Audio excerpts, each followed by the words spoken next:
Will the Committee on Budget please come to order, or back to order? Members, I would like to welcome you to day 2 of our departmental budget briefings. I appreciate you all for yesterday and your line of questionings and guidance of the discussion through your questions.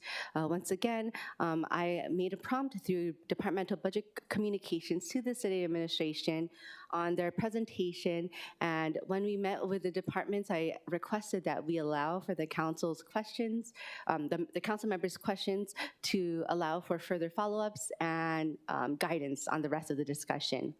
With that, I also noted yesterday before we ended the meeting that I was going to recess for lunch whenever after the, I think, Liquor Commission.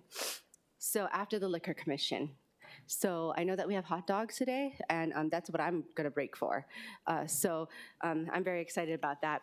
Anyway, I also want to remind everyone that if you do not get to ask your questions, or if you have new questions that you have to ask, we will be collecting the questions as we have done, and then we'll be submitting it to the departments for prompt response after our departmental budget briefings. Also, members, I did ask, my staff did poll the budget committee for a special budget committee hearing for next week, and if you responded, thank you very much. We will be announcing that later. We'll be announcing that later through a posting. And once again, that is in relation to budget discussions post State of the City address. Next up, I will make announcements of our council members. With this, I would like to welcome our committee vice chair Wire, our council vice chair Kia Aina. We have council member Say and council member Tulba. Also joining us in the committee is council member Tupola, as well as council member Dos Santos Tam and council member Okimoto. We don't have any members participating remotely via video conference. So pursuant to section 92-3.7 Hawaii Revised Statutes, this meeting will be conducted as a remote meeting by interactive conference technology with the following procedures in effect for the meeting. Members of the public will be allowed to provide oral testimony on all items on the agenda 2 ways, remotely and in person, and in the council chambers. Remote and in-person oral testimony will be allowed when the agenda item is taken up. Before testifying, each person shall state their name, and each speaker may not have anyone else read their statement, and is limited to a 1-minute presentation on each item. All persons who have registered to testify remotely by video conference will be called upon first. When your name is called, please monitor your screen and activate your audio feed when prompted. I will then give persons who have not registered an opportunity to offer testimony. Please utilize the raise hand feature on Zoom to be called upon. For those joining us via telephone, please press *9 to indicate your desire to speak. For I will then identify you by your last 3 digits of your phone number, and when your number is called, please press *6 to unmute yourself when prompted, and I will check later on if we do have any. So some friendly reminders and tips. Please video conference from a quiet location if possible. If you're also watching the proceedings on Olelo, please mute your television at the time you're called to testify. When the timer on the screen reaches 0, I'll ask you to please to conclude your remarks promptly. Once all remote testifiers have testified, I'll proceed to in-person testimony in the council chamber. Persons who have not registered will be given an opportunity to speak following the oral testimonies of the registered speakers. HRS section 92-3.7 requires all votes at remote meetings to be conducted by roll call unless unanimous. Therefore, I will first call for objections, and if there are any, I will call for a roll call vote, which I don't need to because we don't have any action items. Only informational briefing. For those council members, if we do have any, participating from outside of the council chambers, I will ask that member that in accordance with HRS section 92-3.7, that the meeting will automatically recess if we lose audio-visual contact with that member, and we will not be able to reconvene until we re-establish contact. Therefore, I'll ask that member, if we do have one, to announce beforehand if they will be voluntarily signing out of the meeting. For written testimonies will include the testifier's address, email address, and phone number. And they will be available to the public as described on the posted agenda. As for cell phones, as a courtesy, please silence or turn off all cell phones.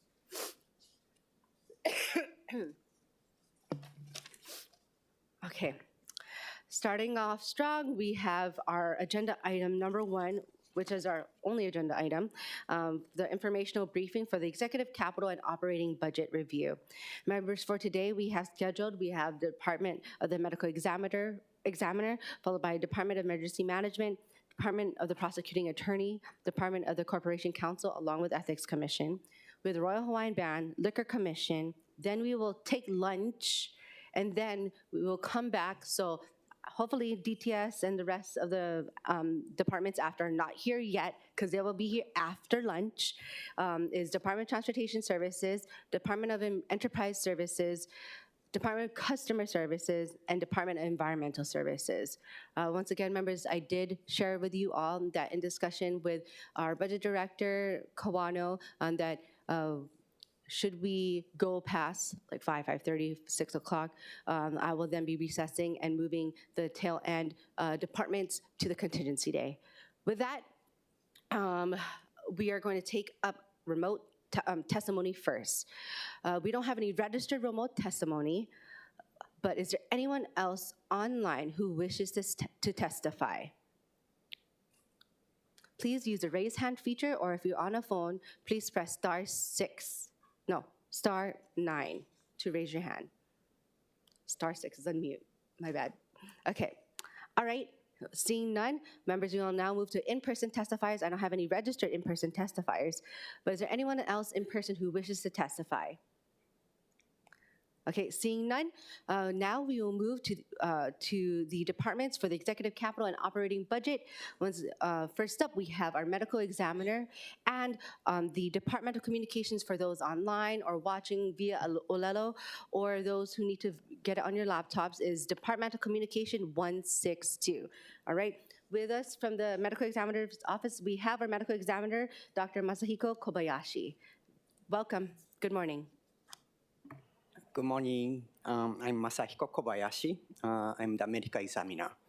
So I'm presenting our budget request from the Department of the Medical Examiner. Next, please.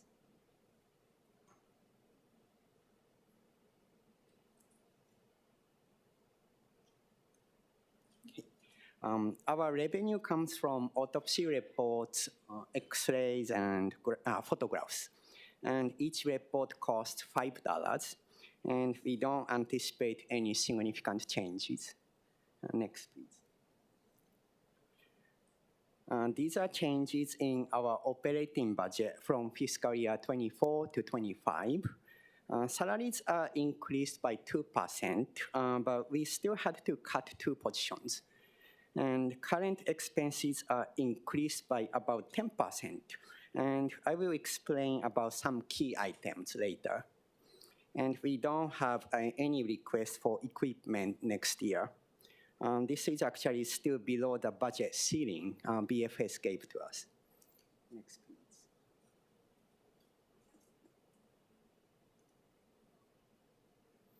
Okay, major changes are listed here. We expect a large increase in removal and pickup of bodies due to a new contract we are having to secure more reliable service and improve our operation. And interior renovation of our facility is ending, and we are going back to the facility. It's probably next month or a little bit later. And then we only need security guard services in one place. So therefore, the cost of security is reduced. And we are ending lease of the Dole Cannery office. Next, please. So there is a problem with body storage. So we are requesting $204,000 for off-site body storage service. So before the renovation, I'm sorry for the kind of complex this slide. Before the renovation, we had storage spaces for 58 bodies. And the refrigeration units were connected to a generator so we can store the remains even if there is a power outage. And the renovation replaced small crypts with a large new walk-in unit. So that doubled the number of remains we can store. And the walk-in unit is connected to the existing small generator, but the generator actually failed to power this unit during the last power outage. So if there is a prolonged power outage, then we will move all the bodies from the large unit to the pre-existing unit. But if we have too many bodies, then we cannot store all bodies in refrigerated spaces on generator power, which will cause decomposition of the bodies under our custody, and we must avoid this situation. So we are requesting a larger generator to solve this problem, but it takes a few years. So until the current small generator is replaced, we need to reduce the number of remains we store in the facility by using an off-site body storage facility. And it costs $17,000 a month for a block storage of 60 bodies. We don't have any budget issues this year. We have 7 vacancies. We are currently recruiting for 2 positions, and also we are doing continuous recruitment for 3 positions that are deputy medical examiner, forensic pathologist, and supervising medical legal investigator. Many of our positions are really specialized, and it's very difficult to recruit for those positions. Next, please. I would like to highlight forensic pathologist position. We have 5 positions for forensic pathologists, including medical examiner, deputy medical examiner, and 3 forensic pathologists. However, we have 2 vacant positions in deputy medical examiner and 1 of the forensic pathologist positions. Deputy position has been vacant for more than 4 years. And the last forensic pathologist position was filled last year, March, but the pathologist left after 6 months of employment. So we have been recruiting for these positions. We had 3 applicants, but they withdrew their application or turned down our job offer. So there are reasons for difficult recruitment. There has been nationwide shortage in forensic pathologists.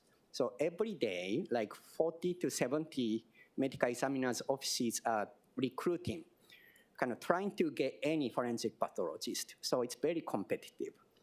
And actually, our salary is competitive, but the high cost of living greatly reduces the value. So it's very difficult. And for for deputy position, management or supervisor tasks are not really popular among the pathologists. So not many applicants for this position.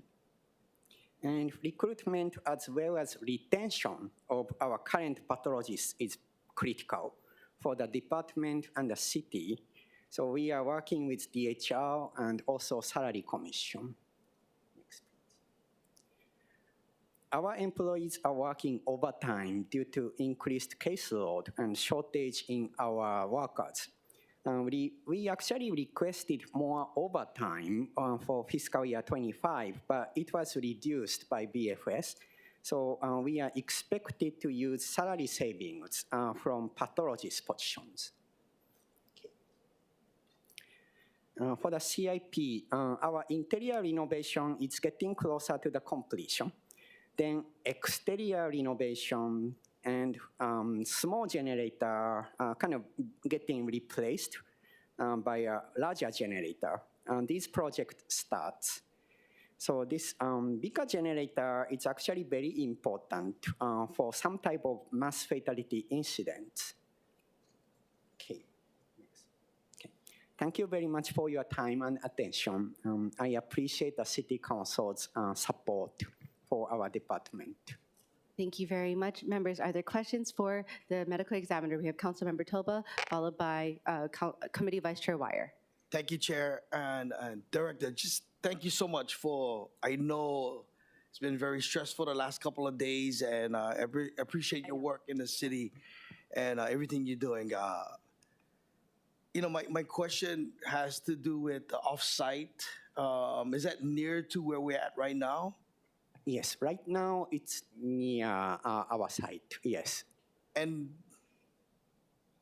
is there any way we can help with recruitment as far as like in the colleges? Because I know when my daughter was going to school, FBI pathologist was like one of the big things that kids are excited about. Any way we can, do some kind of internship, to help make that more attractive? We actually have internship program for actually investigator position, but also after the renovation is done, we are we resume internship for autopsy. So the college students, especially in the forensic side, kind of science, so they can intern in our office and look at the autopsy and kind of feel what the forensic pathology work is. And since being here almost 3 years, are you seeing an uptick with you said that the numbers went up? Is like uptick in as far as like homelessness or? Yes, so our cases are really increasing every year. So it's kind of the majority is actually the natural disease case. Actually, many kind of elderly people are found dead in the home, and it's very sad to see them. But also, many people are abusing drugs. So especially the methamphetamine, is the problem in our kind of community. Thank you, sir. And again, thank you so much for your work. Thank you, Chair. Thank you very much. Thank you, Councilmember. Next, we have Committee Vice Chair Wire, followed by Councilmember Dos Santos Tam. Thank you, Director. Or thank you, Chair, and mahalo, Director. Kind of along the same line of questioning. So after the renovation occurs, there'll be enough space to do all body storage on site, and there won't be any offsite contracting? After the generator is replaced, then if we can power both kind of pre-existing and new refrigeration spaces, then we will have like 120. Currently, we have 110 bodies, including the 60 bodies in the offsite body storage.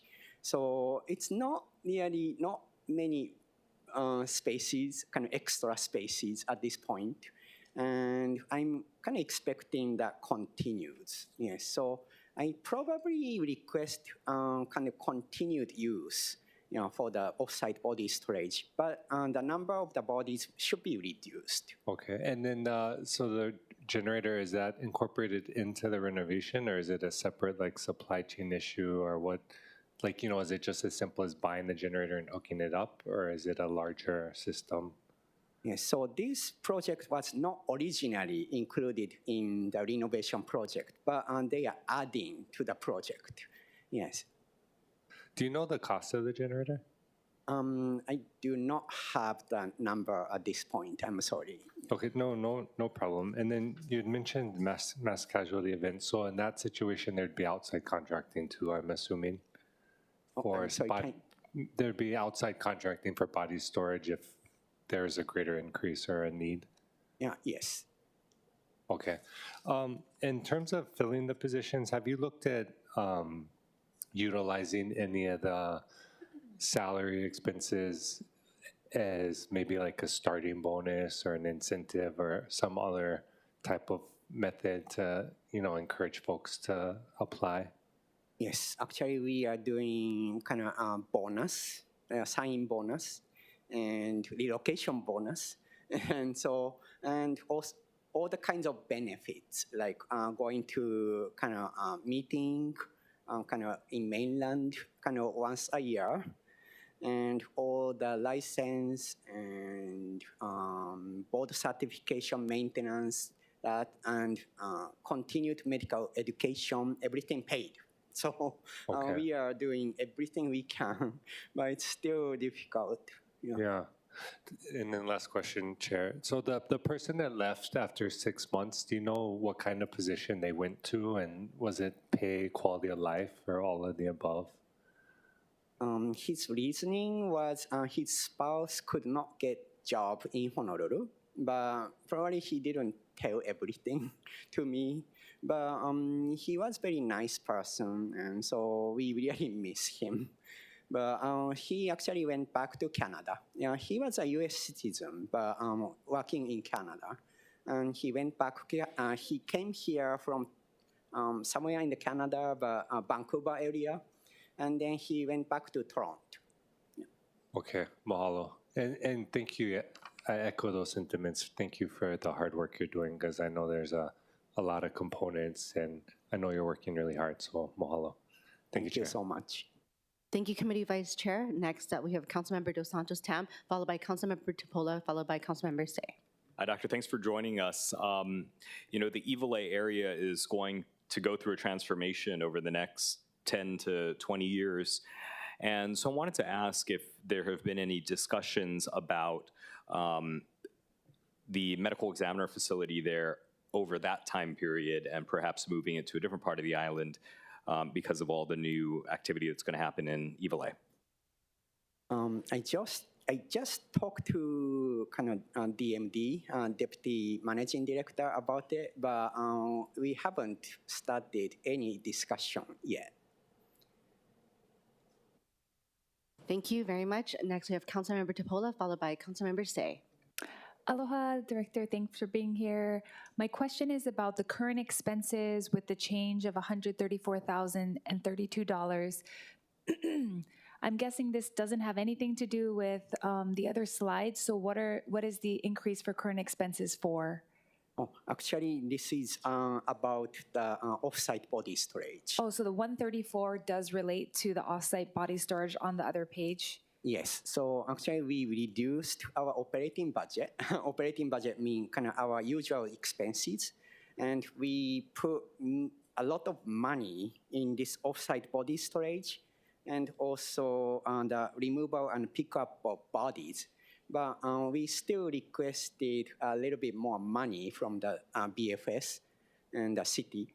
Oh, so you have 134,000 change, but then on the other one you have 189,000 because you're requesting more. Yes, that's correct. Yes. Oh, okay. And the 189,000 is actually what you need, or what is the actual cost? Because you said you're asking for more. Is it because 134,000 is not enough? And this is not enough. So the actual cost for the off-site body storage is here, $204,000. Yes. So the increase is $189,000.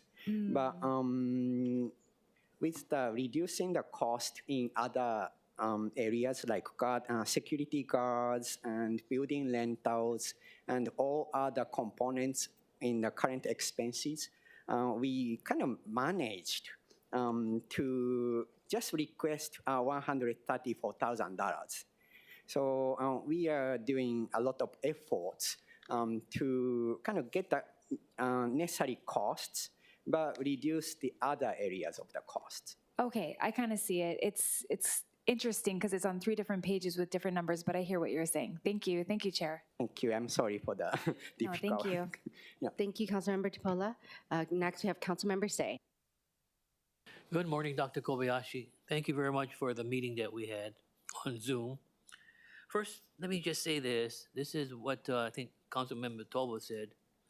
This is our 4th year on the council, and it seems like your testimony is always a broken record. And my concern is that, has the administration looked at your department as a higher priority? Oh, I'm sorry. Can you repeat the last sentence? Has the administration, which is the mayor's office, looked at your department as a higher priority in the future? Because for me, the past 4 years, your testimony is a broken record saying, we need the deputy, we need the pathologist, da-da-da-da-da. And we're at the same position that we were 4 years ago. the concern for me is a hypothetical one. If you were to tell me or the council, hey, end of March, I'll be leaving, do we have a contingency plan? If I leave, then this department is over. I'm sorry. That's a Yeah. good answer to hear. That's an excellent answer to hear. It's over, right? The services that you provide is over. And that's why I'm saying to you this morning, what like all council members want to try to do is help you. And with the workload increase, it just compounds the problem further. So, okay, it's like a balanced budget with 2% increase, and I don't know. If I was to prioritize, maybe this should get more attention, just in case something does happen. So I just wanted to share that with you. I have no concerns about the 28 positions. I wish you the very best. Next time, you should maybe talk to DLM or the council that we could find a facility for you. A facility that is not being in use right now. Was it, Madam Chair, yesterday or the other day or last week when we had city and county properties that are vacant? Could those properties be considered as a relocation of the medical examiner's building, whereby you can increase the number of corpses or more, or whatever you call the dead people? You know, all I'm saying, you want to make it attractive so that people go and work for your department. And for me, and I don't know about Council Member DeSanto's Dam, Ivole, right next to the homeless IHS. I don't know if I want to work there if I'm going to get my cars, vandalized. And these are thoughts that I have in trying to support your case. Yes.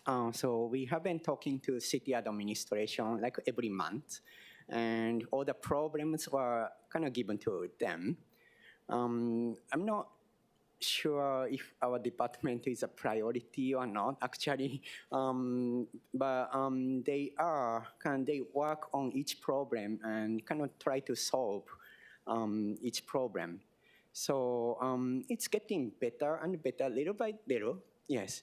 But probably I really appreciate your opinion on the kind of more bigger change, yes.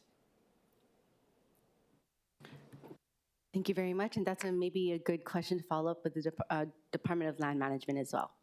Thank you. Okay, does anyone else have any questions? Committee Vice Chair Wire. Thank you, Chair. And I won't go too long. I know we have other departments, but no, I'm just curious. What would be a competitive salary to fill these positions in your mind? Okay, so at this point, the deputy salary is almost $350,000. And forensic pathologist position, they are getting $340-something. So there is not much difference between the deputy and forensic pathologist. But we really need kind of higher salary for forensic pathologist and also deputy position. So we are working with DHR and salary commission both. But I cannot really say the ideal amount because that amount may be tied to my salary. So I'm really uncomfortable always when I go to salary commission. Totally respect that. Do you have examples of maybe nationally or in the field, your experience, what you've seen other places paying? Yes. So for example, the recent recruitment for the deputy position, they are getting kind of between $300,000 to $500,000. And for the forensic pathologist position is almost the same, but that may be depending on the experience.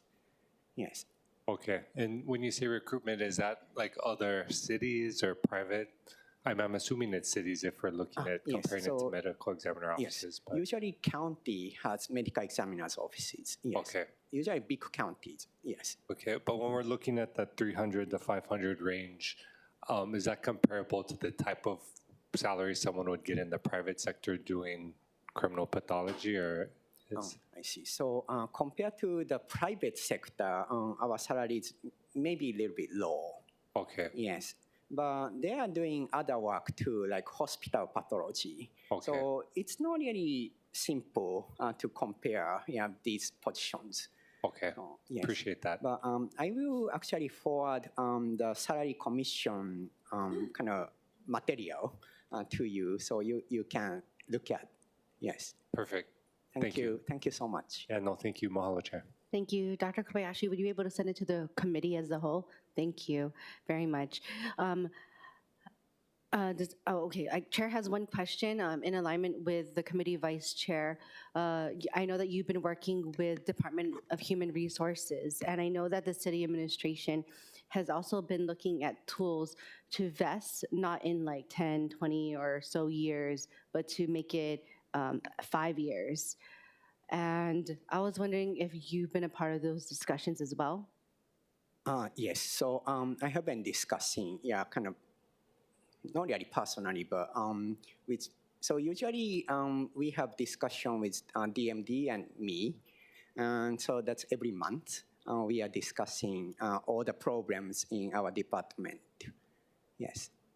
Okay, and so do you feel that if those positions were to be able to vest in 5 years, that you would be able to attract more applicants through that incentive?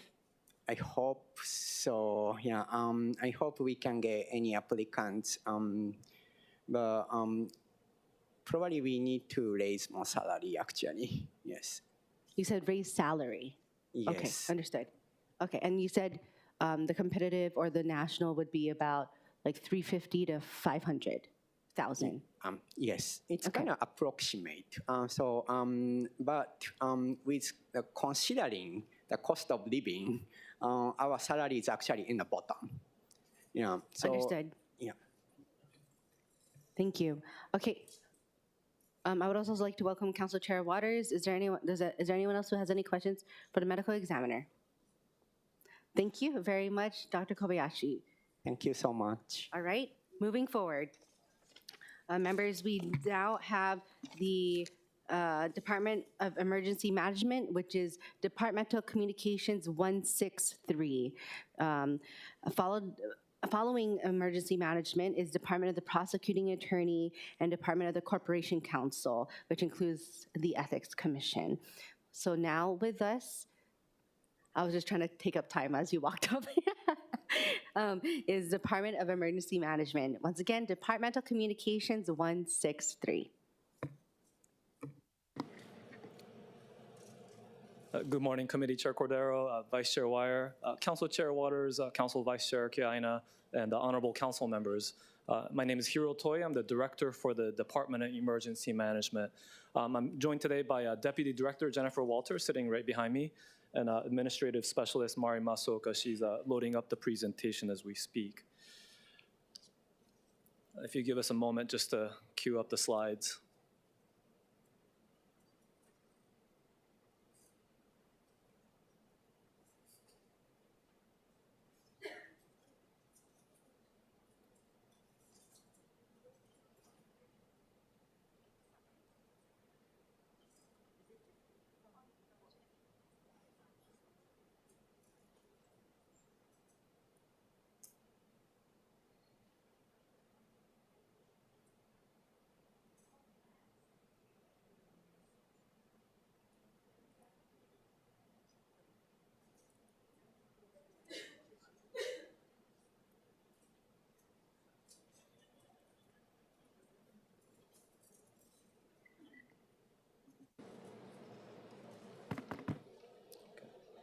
Good.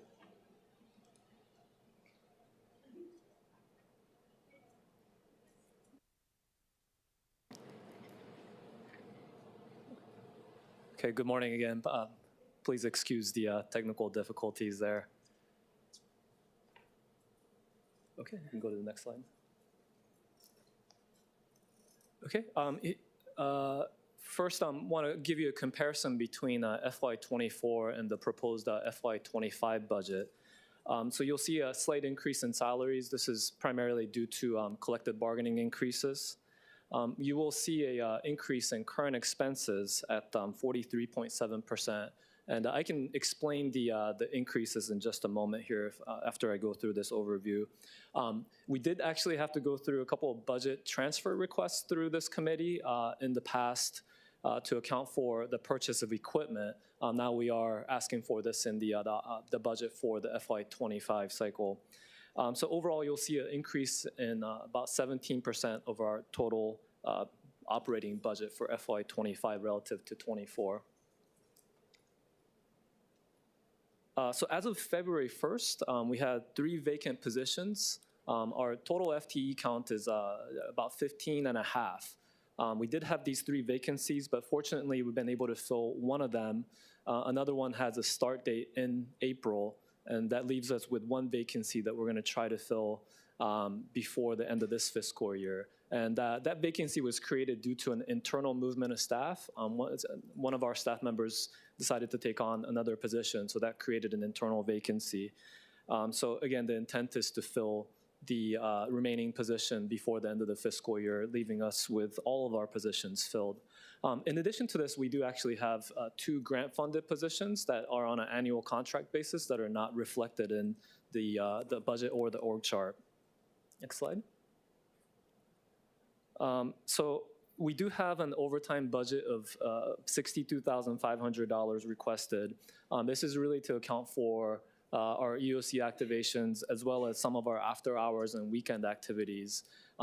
This sort of accounts for a medium-sized activation for an EOC. Our costs vary year to year depending on what kind of emergencies we have. So some years we have very little overtime requirement for EOC activations, but other years we may have significant amounts. So this is enough to get us started for an EOC activation for a medium to a large-scale emergency. Okay. As far as our other revenues go, we do have funds that come in through the State Department of Health for the Local Emergency Planning Committee. This really has to do with hazardous materials. And so those that are under a certain regulation have to pay a fee to the government. And the decrease that you see here is a reflection of the actual revenue that we had for FY24. So FY24, we had a higher estimate coming into the fiscal year, but we actually ended up receiving, the actual amount was closer to this $48,000 amount that you see for FY25. Okay, so that's actually the conclusion of my presentation, but I do want to go back to the increase of our operating budget and the current expenses. You do see that 43.7% increase. A large chunk of that is going to be our effort for the next fiscal year to update the city's continuity plan. So there was an earlier discussion about what happens if one of the directors is gone, what happens to that department. This plan is really focused on how we as a city continue our operations in the face of disruptive events. Not so much focused on our operations, emergency operations, and how we serve the public, but how do we sort of maintain our operations so that we can continue to serve the public. So what this is attempting to do is to do an update to the citywide continuity plan. So whether it's a natural hazard event or a human-caused event or a pandemic, there are things that disrupt our government operations. And what we're looking to do is to hire a consultant to go through a planning process with the whole city, all the executive branch departments as well as the legislative branch, to figure out how do we continue operations. So, looking at things like, what if Honolulu Hale was all of a sudden not available tomorrow? Where do we all continue operations? I don't imagine we can all fit at Kapolei Hale effectively. So this may not answer all the questions and solve all those issues, but what we're going to do is highlight the problems so that we can seek solutions on how to address them so we can effectively continue operations in the face of disruptive events. Another item that we're doing for FY25 is really related to what we've observed in the aftermath of the Maui wildfires. And one of the critical elements, as we've been discussing already today as well as over the course of yesterday in the budget hearings, the human capital is what makes things happen in this city. And whatever emergencies happen, it's also the same thing. We need the human capital to do the work. So how do we scale up? We're going to have additional needs. We'll need to continue to run normal operations, but then we'll have that additional disaster response operations that we need to consider. So how do we scale up those operations? So what we're going to be doing is to work with intending to work with a contract firm to figure out a process, sort of create a price list of professionals that we can hire on short notice and set those price schedules, but also for that firm to get to know us and what our needs are and create a process in which we bring on additional personnel. And that, of course, that would be at additional expense at the time of emergency, but we believe it's critical that we have a way to quickly scale up our operations and our personnel in the event of a large-scale emergency. So those two items account for the increase in the current expense for FY25. With that, I'm happy to take any questions. Thank you. Director, can you go over your vacancies again? Can you explain page, what was that, 1, 2, 3? Yes, so we had 3 vacancies as of February 1st. And since February 1st, we had one of those positions filled. It was actually being filled via personal service contract, so it still showed up as a vacancy, but that individual is now in a civil service position within DEM. Another position, start date is April 2nd? Yeah, another position, we have a start date of April 2nd. So that's 2 of the 3 vacancies. The one remaining is going through the process of recruitment now. We're actually starting the process with HR. That was created due to a lateral move by one of our staff members. It was vacant as of December 1st. Yeah. Okay, thank you. So in actuality, then just 1 vacancy as of today. Technically 2. The one is starting in April, so they haven't started yet, but yeah. Okay. As of April, it will be 1. Correct. Okay, thank you. All right, members, are there any questions for, Councilmember Tupola, followed by Councilmember Say. Thank you. Aloha, Director. Thanks for being here. My first question about the consultant position is some of the parts of what you described did maybe sound a little bit to me on what sometimes our auditor does to kind of go through operations, how many, if we were able to do it. Do you think at all that partnering with the auditor's office would help as well? Because you're talking about functioning city operations at Honolulu Hale, not necessarily like in the communities or, through emergency exit ways. Do you think that that would be helpful? We haven't actually, maybe their way of looking at issues would be helpful. What we're going to have to do is work with the departments to do an analysis of the essential functions that must continue in order to mitigate impacts of the community. So I think their way of thinking about and looking at issues and their analysis might be helpful. Yeah, I'm saying that because that's kind of the function of their office, and really, as far as the city's concerned, they are supposed to be kind of the one working in between offices, departments, trying to see who's doing what for HR, who's doing this. So I want to offer that as a possible suggestion. I think everyone's thought always, in every department is, okay, we'll hire a consultant, they'll tell us how, but there are quite a few internal audit documents that I think would be a good starting point for that type of analysis if you're talking about how to make this place function in the event of emergency. And moreover, then it would be in the list of audits that for the city that we could always refer back to. Not saying that you guys would lose your document, but over time through different administrations, I've seen independent consultants hired, and then you can kind of look for it on the department's website, and then after 4 years it's gone, and because such and such a company did it and we don't have it anymore. I just would really like it to be a permanent part of city documentation, which would be good to have in the auditor's office. Yeah, thank you. The second question I have is in regards to Kolekole Pass. We've been talking more seriously about it, and I believe somebody from your office was with me when we did this last Navy meeting up at Schofield with all of the military entities as well as our local and our state and federal representation. So it's becoming more of a serious conversation. Department of Transportation mentioned in an article that because of what happened in Maui, that the federal government is more willing to repair the road and actually open it permanently. What is your stance on that? So from emergency management's perspective, we would rather have everything open all the time. Kind of one less thing we have to open up in the event of an emergency. But I understand there are actually numerous issues that need to be resolved with Kolekole Pass. Of course, if I had it totally my way and there were no other concerns, then it would be open all the time. But I know there's some hazard concerns with the road itself. I know rockfall mitigation is an issue. some of the narrow passageways is a concern in the event that let's say we're conducting mass evacuations. One car breaks down and that kind of messes up the whole process. And of course, the other concern is on the Schofield side, it does go into Schofield onto the military installation. So I know there's some security concerns there. And also it's opens up into the area where they're doing live fire drills and things like that. So definitely a lot of issues to resolve. And I understand there's discussions ongoing between DOT and the Department of Defense. Our involvement in it is for the purpose of emergency use.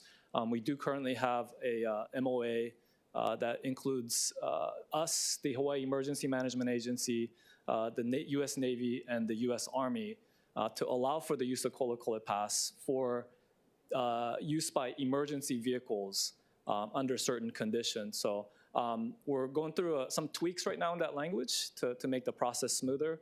But as it stands right now, the MOA allows for the use of Kolokole Pass during emergencies for emergency vehicles. Have you yourself ever been up Kolokole Pass on the road? I have, yes. So I think part of, the active conversations we're having in my community about this is the 1.5 miles that needs to be repaired on the Navy side, which I've done numerous times with congressional reps, former Congresswoman Tulsi Gabbard, former Congressman Kai Kahele.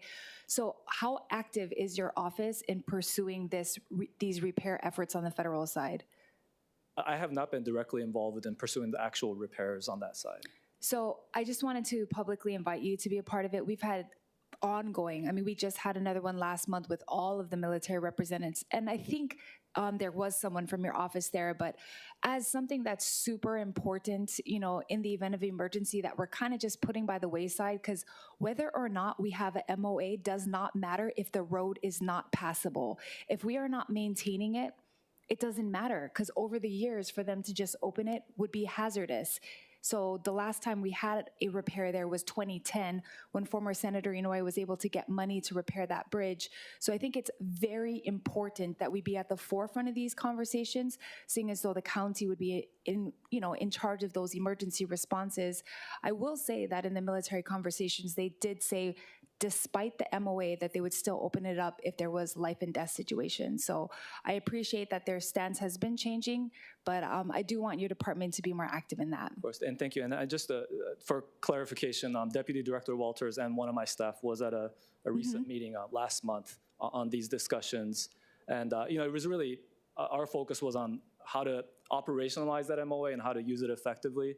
And of course, there were discussions on mitigating these hazards, but as far as the actual, any kind of appropriations request to the federal government, we have not been a part of that yet.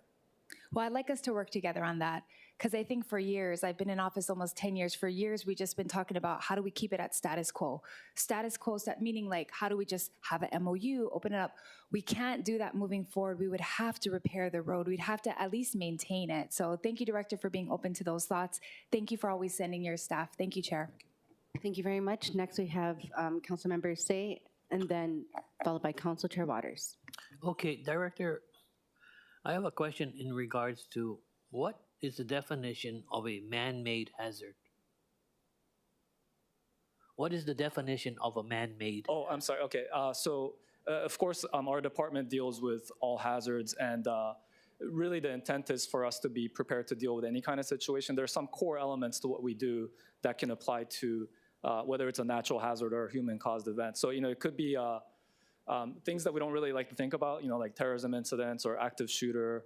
It could also be things like a cyber attack, for instance, that has consequences. So we're not involved with the IT side of things, but as to how it impacts our operations, and again, kind of going back to the continuity discussion, how do we continue government functions when there are disruptive events? So we do account for human-caused as well as the natural hazards. So basically, you do have a working group from the federal, state, and county level in regards to man-made hazards. The question I have was, if there was a maybe major cybersecurity attack on our utilities, primarily Hawaiian Electric, Kahe Point, Kahe Plant, and Waiau Plant.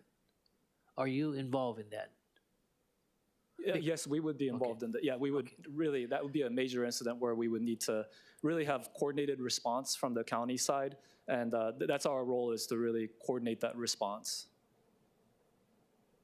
Do you foresee something like this happening? Because I've read a lot of reports that these things are happening throughout the country. And once you close down, like say Kahe, which provides a lot of the power. Closely with the utilities, but also with the state and federal government. Okay, thank you.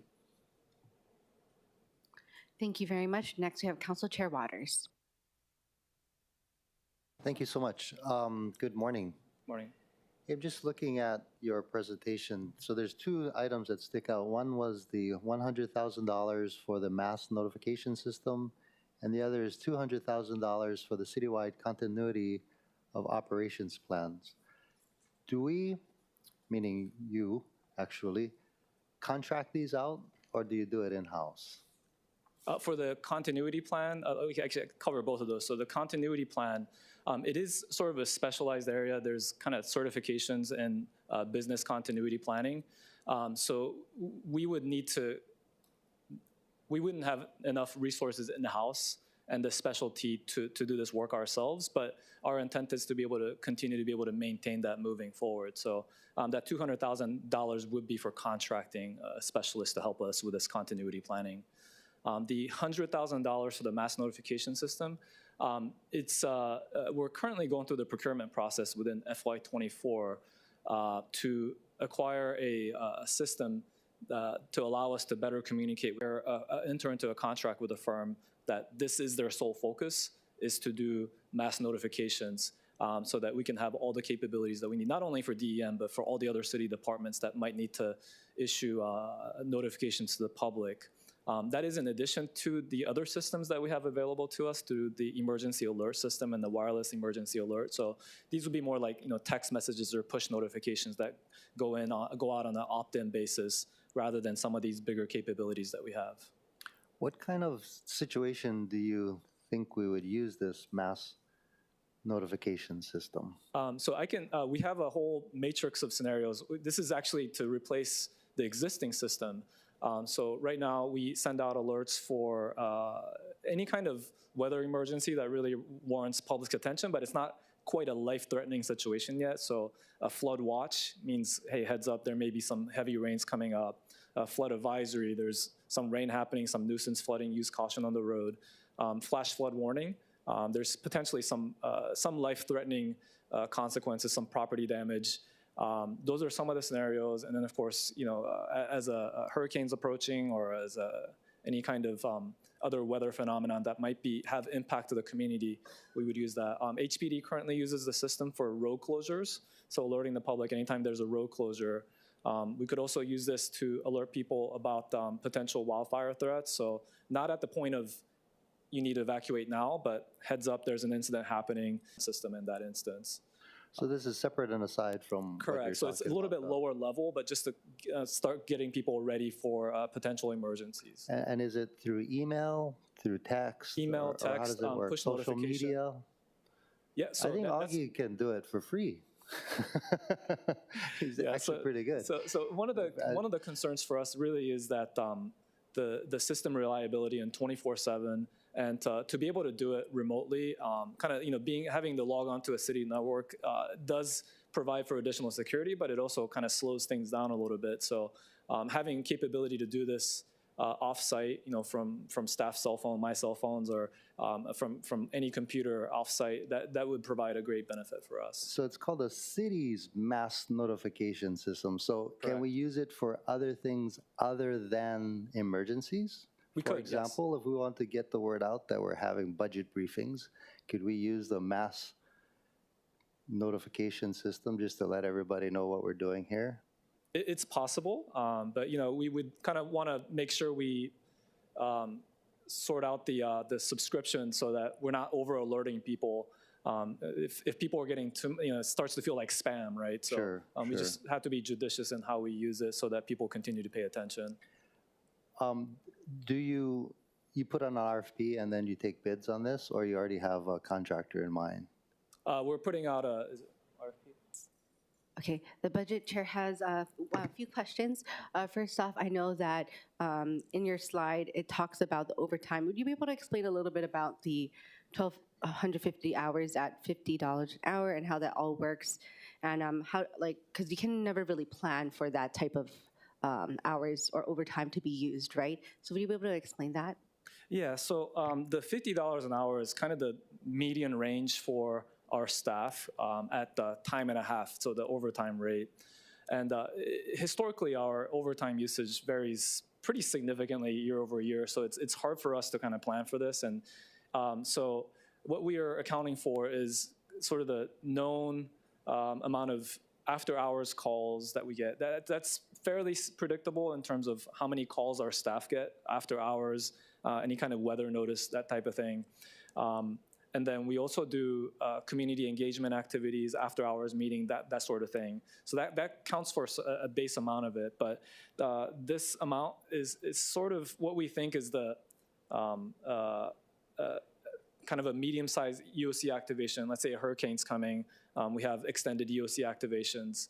This would help us get started on that. And of course, the top end range of how much overtime we incur, that's really hard to predict, but this is at least enough to get us started on a kind of a medium to large scale emergency response. Great. And speaking of the EOC, is it tasked under your department to plan for the upgrades or expansion of the EOC?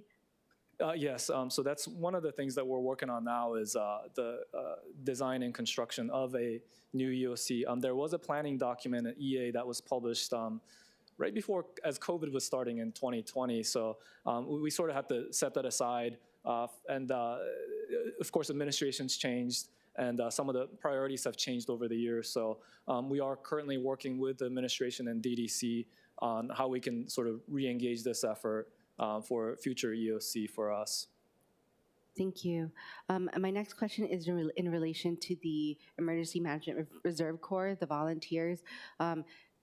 Are you up to par with the amount of volunteers that is necessary to assist Department of Emergency Management at any given year or any point of the year? Yeah, and it's. I think we can never have enough volunteers. We have some really dedicated volunteers, some with over 50 years of service from back in the days when it was Oahu Civil Defense Agency. So just kind of rich history of the program. We do continue to recruit volunteers, and also as we continue to modernize, things like, we're still dealing with how we changed from the Civil Defense Agency to Department of Emergency Management, as evidenced by some of the ongoing discussions about the charter amendment. We do want to look at how we can best engage community volunteers. We activate them for planned events, primarily assisting with traffic control and sort of crowd management kind of functions, which are the similar skill sets that we need during large-scale emergencies. So they are frequently called upon to assist on short notice. And with volunteers, most of them have day jobs, and so the rate in which they can assist the city for emergency operations, there's going to be some inherent limitations in the availability. So definitely continuing to recruit, and that's going to remain a priority for us, is to continue to recruit and make sure we're equipping and training these volunteers appropriately. So the equipment request that we have in there is to support the communication needs for our volunteer corps. So really appreciate the council's continued support of DEM and our volunteer program. Okay, wow, you actually read my mind of what my next question was, relating to any equipment necessary relating to the EMRC and everything like that. And I guess, but beyond the communications, what other type of equipment is needed to prepare the volunteers or Reserve Corps? Yeah, so the radio is probably the single most costly item, but it really is a priority for us. Effective communication, that's their lifeline as they're out in the field. We also provide the volunteers with some lighting equipment for their personally owned vehicles.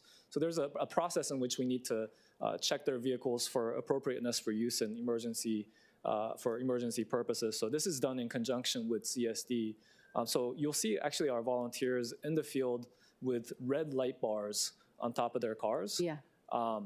And they're also equipped with the PA systems on their vehicles, so that if we need to alert and warn the public, they have the capability to do that from their vehicles. And aside from that, there's uniforms, kind of first aid kit, and other types of basic items that they need. But that's not a lot of your budget then, though, right? Or your current expenses, or is that It does account for a good chunk of our does. current expenses. Okay. So I don't have the exact percentage, but we sort of combine that category with other public outreach and education kind of budget line. But it does account for a chunk of our budget. Okay, got it. My next question, or my last question, is relating to the vacancies report. It states that the extended 24/7 activation for the Department of Emergency Management would cause operations to be severely hampered because of your vacancies. What does that mean to be severely hampered? And have you seen that vacancy report? So for us, if we go into a 24/7 posture, then we essentially have to split our staff into two teams. So if we have more than a few vacant, even like one vacancy actually has some significant impact for us. So if we have to split our 15 and a half FTEs into two teams, then we're looking at like, seven people per shift. And that's including kind of administrative personnel. So as far as our professional emergency management staff officers go, that's really even a smaller number of people who have to effectively lead the EOC. So we really need to fill our vacancies. That's not lost on us. And I hate seeing that number 3 on there. The reality is we have one more position we got to fill before the end of the fiscal year.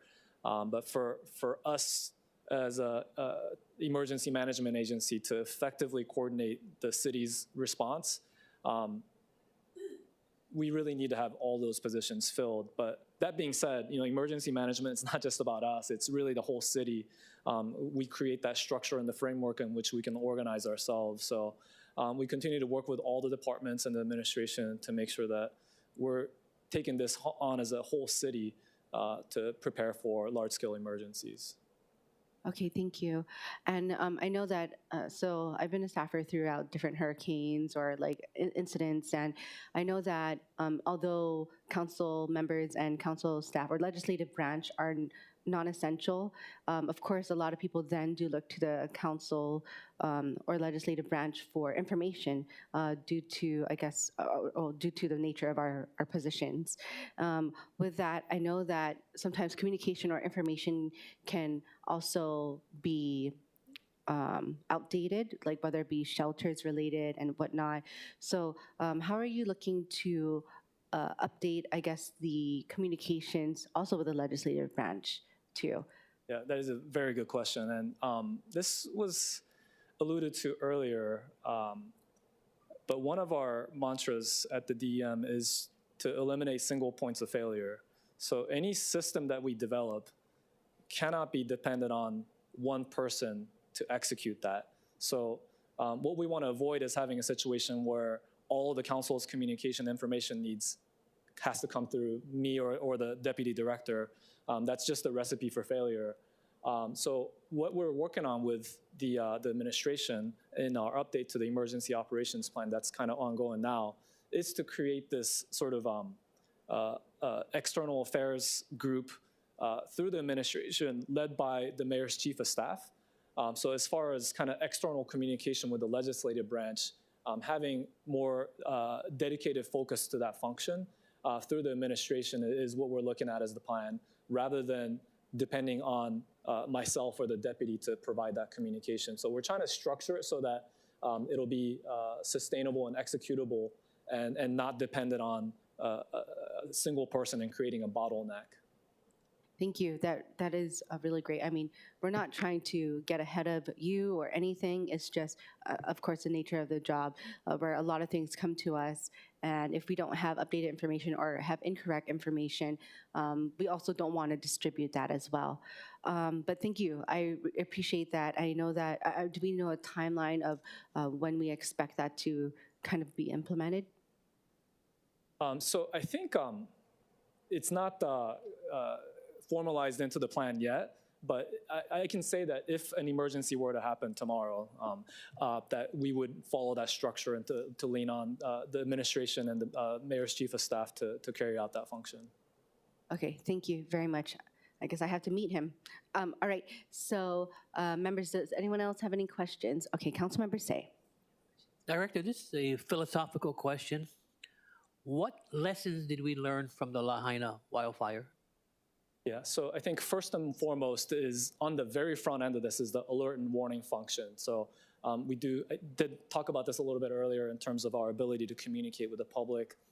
It's not just about sirens, right? It's about kind of all other modes and having multiple redundant means of communicating with the public. So that's one key thing. The other one, really big one for us, is having access to additional human capital and being able to quickly scale up. So one of the challenges I saw, and this by no means is a criticism of Maui County, but is as the county, the state, and the Army Corps of Engineers was trying to implement this disaster debris removal operations.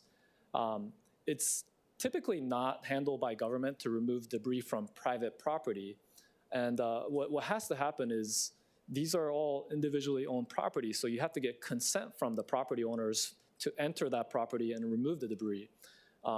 We believe that would be the most effective way to do it is the consolidated operation in something this scale. You know, it's really not effective to tell the homeowner, hey, go through your insurance and hire a contractor, and you know how many thousands of people have to do that. But in order for us to effectively do that, it really requires interaction with the community, with the disaster survivors, those who lost their homes, to individually get their consent.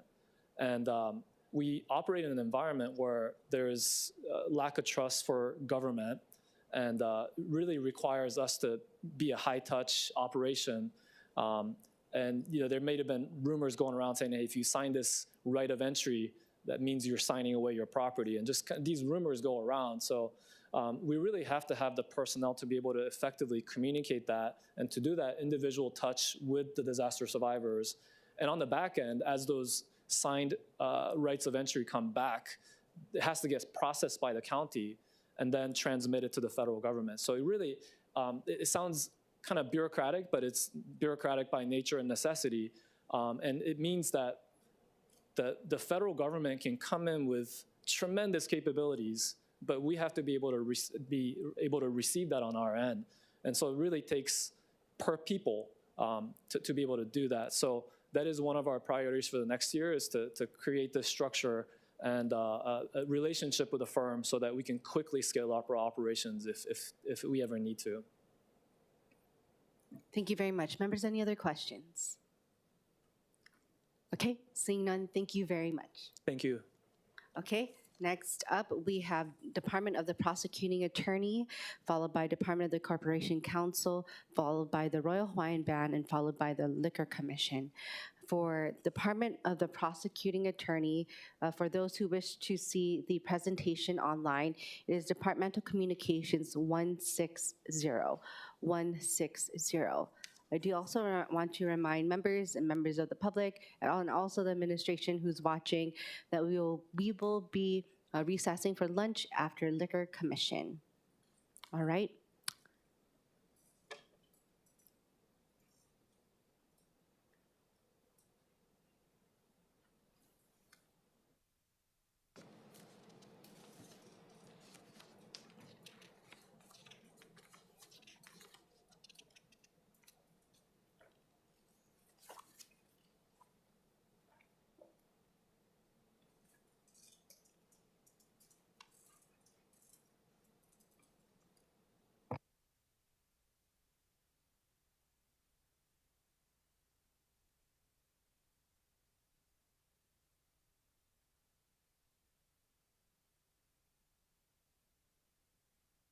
Okay, with us from the Department of the Prosecuting Attorney, we have our Prosecuting Attorney, Steve Alm.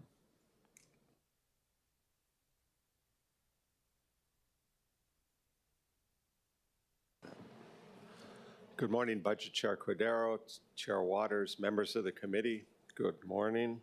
I'm Steve Alm, the Honolulu prosecutor. Going through the budget, some changes.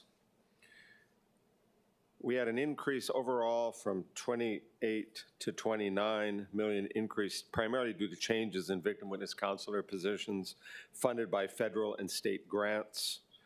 The current expenses went up a little bit, no equipment that way. Total went up a little bit as well from 28 to 29. On the next page, the salary net increase primarily due to salary adjustments for the deputy prosecutors, and I'll get into that. And you've been very generous the last 2 years to help us catch up and become competitive. And so this year we're following the HGEA recommended 3.59 for the ask. And I'll get into that a little bit more later. There are the mandated collective bargaining agreements. And as you have counseled in the past, we have budgeted for that as well, for the amount going up. Next page, general funds, special projects funds, federal grant funds, and what that total is from 5.6 to 5.9. The current operating expenses, we always have this increase in Ali'i Place office rent. The weed and seed funds, we ended up getting the effort to create a team in our office because we have 3 weed and seed sites and a safe and sound site. So we actually have a team of folks in misdemeanor to work on that. They come in at 6 o'clock in the morning. I mean, it's really because we get police reports and body cam footage dropped off at 6 o'clock in the morning. We have to review for custodies, all of that by 11 for the courts. So we really have a good team for that. And we need to have this team in case we expand further in this kind of a strategy in the future. So same thing, increase for Sex Abuse Treatment Center. The Ali'i Place common area maintenance, we have seen that in past years, often without much notice, they announce an increase. And so we have budgeted for that in here, because otherwise we'd be coming to you at the last minute to try to make up for that. And so the requested amount is to cover a potential increase in the common area maintenance. The Justice Assistance Grant, this is primarily for training. When I came in, we had our first office-wide training in May of 2021. It was the first office-wide training since 1987. So it's for deputies, it's for investigators, it's for clerical staff, victim witness counselors. We're trying to cover the field with that. And so that's where most of that comes in. And we're kind of doing it on an alternating basis. Every other year, we bring in trainers from the National District Attorneys Association, specific people from around the country. And then in alternate years, we use local experts to do that. But the main thing, you don't learn in law school trial skills. You may have one class in it, but it really takes practice. And Flo Nakakuni gets about 100 of her friends in the community to be volunteer jurors. And it's a great opportunity for the deputies. And we are currently interviewing for another dedicated domestic violence investigator to follow through with that. For the operating budget, for budget issues, I really want to thank you for helping us get competitive. We got quite a raise for the last 2 years. So the starting salary was $73,000 a year when I came in. It's now $90,000, and it has really put us. The other 3 that are ahead of us in the next, I'll show you in another slide, but they got raises too. But this puts us competitive, and even to the point where now private firms, several of our last hires have come from private firms. A number of you probably know Richard Hoke. He's been a defense attorney for a long time. His son, Michael, graduated near the top of his class at Richardson. He was a starting quarterback at Weber State. Big, tall, good-looking guy. Jurors are going to love him. He was at Cage Schutte. Great firm, could not get into court. You know, it's good for clients because mediation, things get settled, but there are very few, as the lawyers on the staff, there are very few civil trials that actually go to trial. So the young attorneys cannot get any experience. And there's no better place to learn to be a trial attorney than in our office. So he started about 6-7 months ago, Michael Hope, the son. And somebody else came from Mark Pepper Jones, somebody else came from Denton's. We don't quite make what they're offering, but at least it's in the ballpark. And based on the salary structure that we set up, as you know, 3 years ago, there will be built-in raises as they move through the office, and so I'm really pleased with that. Another big thing we've done is paralegals. You approved. We have a separate paralegal path. So it used to be they needed 5 years of legal experience to hire them as a paralegal. That's impossible, and we've lost them to the private sector, never to come back. But now we can recruit directly from Kapi'olani Community College, where they have a good paralegal program. They can actually start when they're in the program and then move up to the upper level. I'll correct that. We did get one paralegal from private practice, but I think it was virtual slavery where she was working before with incredibly long hours. But the deputies have commented on how much this helps them. Do the redactions, do the body cam footage, do the discovery, and then they can focus on the trials. But as you can see, we're asking for that 3.59 to match the HGA bargaining unit 13 for scientists and professionals. We were asking for $345,000, and the city administration have provided $150,000, so we will be asking you to make up the balance of that if you could. The next one you can see, it's a very heavy courtroom staffing kind of an office. And that's just the way it is, because in a lot of mainland jurisdictions, you have a city attorney that does misdemeanors, traffic offenses, then you have a district attorney doing the felonies.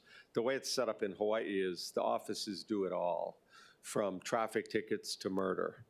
And so that's a big part of it. And what mainland jurisdictions could only hope for is to have courts out in the community. Well, we have that. That's just the way it's set up. We have Eva District Court. We have, in Wahiawa, Waianae, it's out in the community already, but that means they all have to be staffed. As you can see from the pie chart, we still are, we handle the bulk of the felony cases and misdemeanor cases and petty misdemeanor cases statewide. It's 64% of the cases. And frankly, probably a lot of the biggest ones, the most complicated ones, it's just the way it is. A lot of stuff happens here.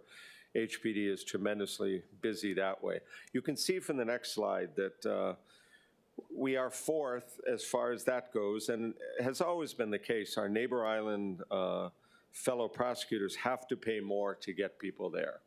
And so Maui does that. Their cap is not as high as ours, so it doesn't go as high for some of the positions, but you can see Kauai pays $130,000. That's to everybody in the office. It's kind of a, and Maui gives credit for every job you've had since you've left law school. But like I said, it's gotten us more competitive, and we're in a good position with that. We just don't want to fall behind, which is why we're asking for the HGA bargaining unit 13. Safe and sound, just as an example, the 3 weed and seed sites are going well. The fourth is safe and sound. They're really good statistics. There's, we had the judiciary was not granting one of the key tools for this, which is the geographic restriction. But through efforts, including Chair Waters complaining to the media, me complaining to the media, the mayor, they started doing it. And we think part of it was you have to be put on probation in order to ask for a geographic restriction as a condition of probation. And people were not getting they're still not getting put on probation, which is a real problem, and we don't understand why. Because if you want to give them mental health treatment, if you want to have any sort of a impact, you have to have those as conditions of probation. Most of the time in district court, they plead guilty, they get credit for time served, and they walk out. So, but I think all of the raised voices caused the geographic restriction. So we have a lot of people on that now. That's working well. We are using the habitual property offender statute for the ones that just won't stop stealing. It's constant. And this year, there's a kind of a parallel bill for habitual violent crime misdemeanors. So people that just commit one assault third after another, that kind of stuff, we can elevate that to a Class C felony if it passes at the legislature. We have to be careful about that. We're not going to use it for, harassment, something like that. So we had input into the way the bill was first proposed to limit it to just a few sex assault in the 4th degree, assault third, that kind of stuff.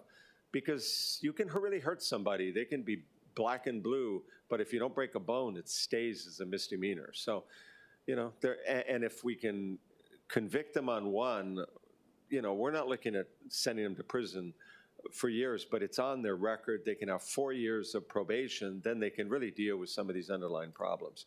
And then if they commit another one, then we may well be asking for prison at that point. And what I would like to do is just skip forward a few pages, and then we'll come back to discussion of vacancies. I think there are likely to be some questions there. So if we can go forward to overtime, which is on page 19, you can see from our, it's 1.5% here, average overtime rate, and how much we do it. You can see administration, it's about 30,000. Prosecution refers to all the other divisions, and we're talking clerical positions. We're talking victim witness counselors. If a case goes, to 4 o'clock, they may need to meet with witnesses after court, so that could take a little time. Investigators, we have got a great group of investigators, and Kaipo Lau had his whole career in the federal system doing inspector general work, which is, investigations. Probably wore a suit and tie every day. Well, he's now our chief investigator. He gets it that his job is to support the deputies, however. So he's in homeless camps finding the victims and bringing them to court or witnesses. And as some of you may well know, or if we talked about it before, at age 57 in the federal system, they take your gun away. They think it's hand-eye coordination. So they're in the prime of their careers as far as investigation. So we have hired a number of folks from the federal system to work there. As I tell our folks, they may lose in a foot race, but otherwise they're really, really at the top of their game at age 57. And the chief investigator says that's why we have cars. We don't need the foot race. But it really, the investigators are great. Victim witness counselors are as well. So you can see what the total sheet is for what the overtime is. And we keep it limited, but there's all sorts of stuff that needs doing, and we watch it carefully. And for the equipment, we're asking for one vehicle. It's a caged police police specification SUV, so we can carry prisoners when needed.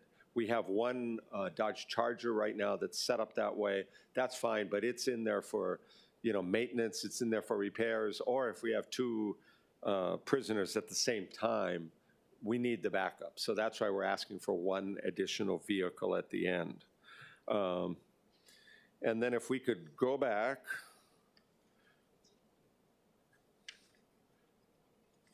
to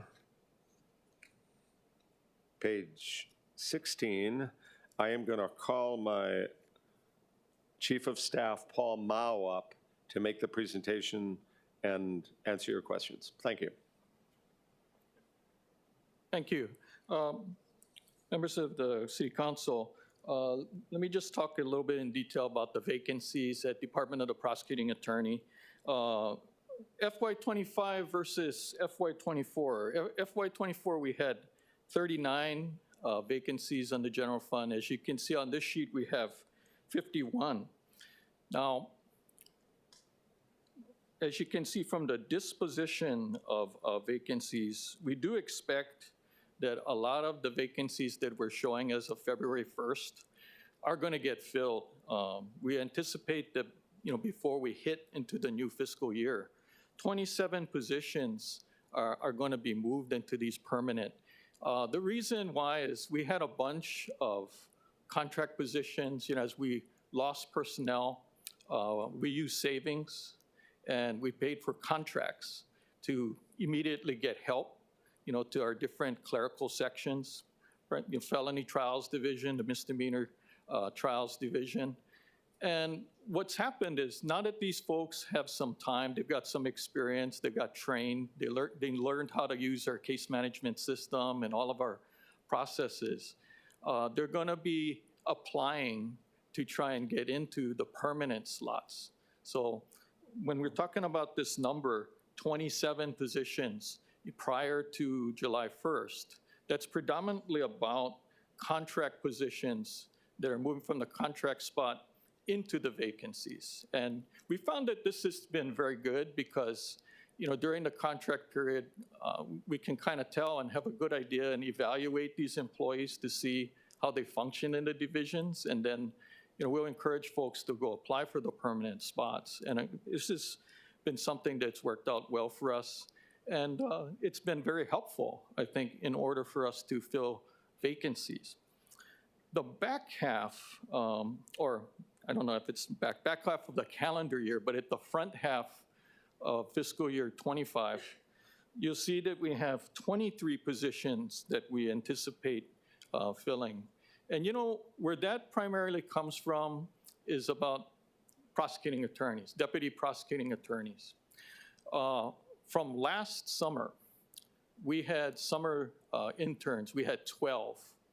We're very happy that at the end of the summer, we've had about 7, persons that have since applied for law clerk positions with our office. That means that upon completion of their 3rd year in law school, and contingent on that, they have an offer to join our office as a law clerk. And as law clerks, once they pass the bar in July in the summer, they could be deputy prosecuting attorneys when they get their results. Maybe middle of October to late October is probably when they get their results. And what we do is we swear them in and they become deputy prosecutors. So we're kind of optimistic about our ability to fill, deputy prosecutor positions, because what we've established is a pipeline. And the pipeline is we go to University of Hawaii, we interview students, they sign up for us to be summer interns. We mostly focus on 2nd year students because we know they're going to come out of the law school program in the 3rd year. We'll look at 1st years too, but really they're not always ready to contribute a lot to the office after the 1st year. Some are, but mostly we focus on 2nd years. And in that way, at the conclusion of the summer period, if a person shows a lot of promise for the work that they've done in helping our deputies, well, then they can come in and, they can apply, right, for these law clerk positions. That gives us a better estimate, I would say, about how we're going to be able to fill, vacancies than we've done in the past. We've also been fortunate to pick up folks from the judiciary. So when they finish their period term with a judge, say after August, they become available around September. And so we'll pick up a few guys over there too. And as Steve said, because of the salary, we are more competitive today than we've been in recent years. So we've had folks from the private sector that say, hey, we want to be prosecutors now. We want to learn, how you guys do, how to do jury trials and stuff. And we've benefited from that. So we're more optimistic than we've probably ever been about our ability to fill vacancies. Vacancy stuff has hit us hard. Over the past couple of years, when the Attorney General got over $3 million to go and hire folks, they took a lot of people from us. Neighbor Island folks have taken people from us. But really, thanks to your help, we've been able to address some of these issues by making our office more competitive. And that, combined with creating a system where we can farm people up, do recruitment, evaluate people over a longer period of time, that allows us to fill deputy prosecutor positions more easily. So the next slide deals with not the general fund, but special and grant funded vacancies. And you'll see there that we have 33. So You know, special and grant funded, it's comprised of state grants, so career criminal prosecution, there's a grant from the state. Victim Witness Program has a grant from the state. And on the victim witness side, we also have VOCA, Victims of Crime Act, and that's federal money. So some of that money is used to finance positions. It's not general fund, and there's going to be positions that are tied to that. It's important to note that of the 33 positions that are listed on this chart, 26 of them are grant positions that are currently unfunded. So, you know, we can't pay for those positions, but it gets included in that count. And I think that's all I got. Thank you, Chief of Staff Mao, and thank you very much to the prosecuting attorney, Alm, as well. We're open for questions. Thank you. Sorry, excuse me. We have Committee Vice Chair Weyer, followed by Councilmember Tupola, followed by Councilmember Okimoto. Thank you, Chair. Mahalo for the presentation. So Prosecutor Alm, I think you mentioned it on page 11, or no, not 11. On the overtime page, just to kind of go through that again. So when it's overtime being paid out, that's generally for, victim witnesses, but when it says prosecution, that's like the clerical staff, because the prosecutors themselves don't get Right. overtime. You're right. The prosecutors do not get overtime, but it refers to all the different divisions that do prosecution. Okay, appreciate that. And then to page 11, so just so I'm understanding correctly, you're saying that 345 was the total salary amount you had requested for the adjustment, I guess, or reflecting the increase as it applied to DPAs? Yes. Okay. And then 150 was what was in the, I guess, budget right now? Yes. Okay. Appreciate that. Thank you. Thank you, Chair. Thank you very much. Next up, we have Councilmember Tupola, followed by Councilmember Okimoto. Aloha, Prosecutor Alm. Excited to have you here. I'm glad to hear you guys have happy news about getting more people into your office. My first question was about the page that says operating or current expenses, and there's a bullet point that says 200,000 decrease in weed and seed funds. So can you specify to me what exactly is happening there?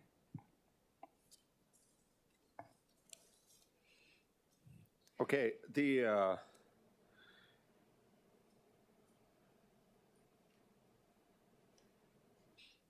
what we ended up doing was using that money we could use to set up the team in misdemeanors with the clerical staff. So specifically for that pot of money, does that mean that there will not be weed and seed in certain areas, or how did that affect the overall? What was that money going to be used for in weed and seed? It is to continue with that team, and we have every expectation of expanding weed and seed / safe and sound next year. Into Waikiki sounds like. Waikiki's done.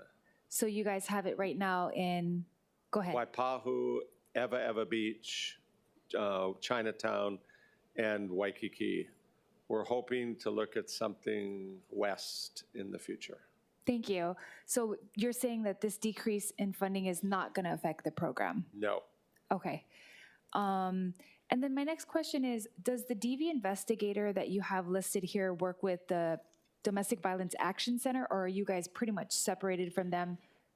No, we actually got, when we changed our policy so we're more victim-centered, we listen to the victims a lot more. And if they absolutely do not want to testify, and this is for misdemeanors, we are not forcing them to do that. But so we dismiss the case, get it without prejudice, so if something happens in a couple months, we can bring the new one and the old one if the victim would like to go through.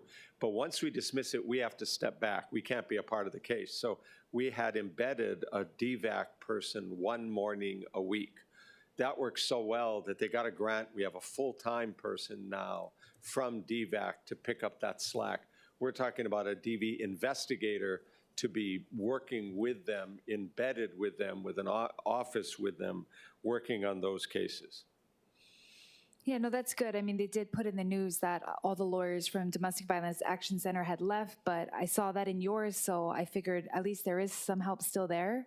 Well, DV, the folks over there will help them with TROs, will help them with safety plans, and give them advice on some of the things with divorces and stuff.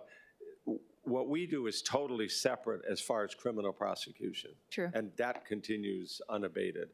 We have a really good team in there now. Ben Rose is the captain, but we hired Don Picaro back in the office, so he is second chairing all the deputies in that team for their first jury trial. And ironically, one of the recent hires was Chris Denton. She had been in the office before. She was a vice president at Chaminade, but she wanted to finish out her career doing trials.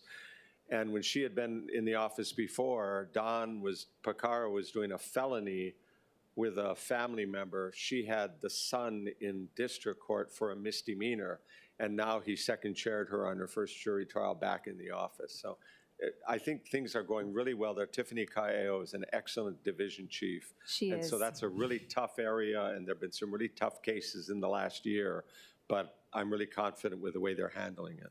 Thank you. My next question is on the prosecuting attorney salary adjustments. You said raise the minimum DPA salary from 90,204 to 93,444. Yes. Is that sufficient?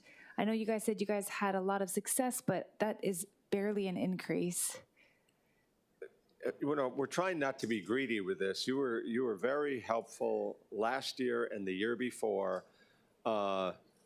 We're thinking that with the amount of money the AG's got from the legislature, that maybe they're not going to get another bump. Same thing with the neighbor islands, we'll see. We're hoping this just gets us closer. We're not further behind. If we find that we are, getting more and more behind, we'll come back next year with something more. But we thought it would be appropriate to stick with what HGA has this year, knowing how tight the budgets are and all the challenges you're facing and the legislature. Understood. Under courtroom staffing, do you guys also staff community court in Waianae and Wahiawa? We do, and we have a deputy prosecutor. Mark Tom took the more money in the 3 telework days and went to the AGs. I know, we miss him dearly. Right, so we have another deputy assigned to it, and we're looking at getting additional clerical help for that person. But Mark Tom was doing above and beyond. He would create the calendar. He would do other things. So we told the judiciary, it's kind of time for you folks to be doing that. We appreciate that Mark did it, but under the courtroom staffing, is that included in here, the staffing that you need for community court? Because I see district court, DV, misdemeanor, family court, circuit court. I don't think that is. I think we're just using our current personnel to staff that. And with Mark gone, I think we're kind of assessing how much we'll need to do if we're not having to do the calendar. Okay. Stuff. Well, I'm going to look into that because I can't have you guys not be a part of community court. So I'm going to scan through your budget, and if it's not in there, I'm going to suggest we put it in there. Community court is really important to me. On a regular basis, I work on getting homeless individuals in there that need to clear up citations and warrants. Yep. Then they get IDs, they get jobs. So thank you very much for the help you've given thus far. And we have asked, I don't mean to interrupt, we have asked for positions with the legislature on community court as well. Oh, have you? Yes, we don't know what's going to happen. We just submitted our testimony this morning for a hearing that's coming up. And is that through the judiciary you're hoping to get those positions? Judiciary is asking for positions, public defender is, and we are. Okay. If they want to expand it, we're going to need more help. Okay, I'll look up and see what's going on with that. My last one is, does overtime request include the ability for your office to fully, I guess, bring charges in the 48-hour window? Or is that separate? I think it's more further along in the process. Once cases are charged, we're trying to get witnesses, but it's also just to keep our functioning going all the time, whether it's in misdemeanors, whether it's in our administration, is just to keep the trains running. We have a great administrative staff, and we're really, really happy, with the folks we have. And when Councilmember Wire asked that prosecutors don't get overtime, why is that?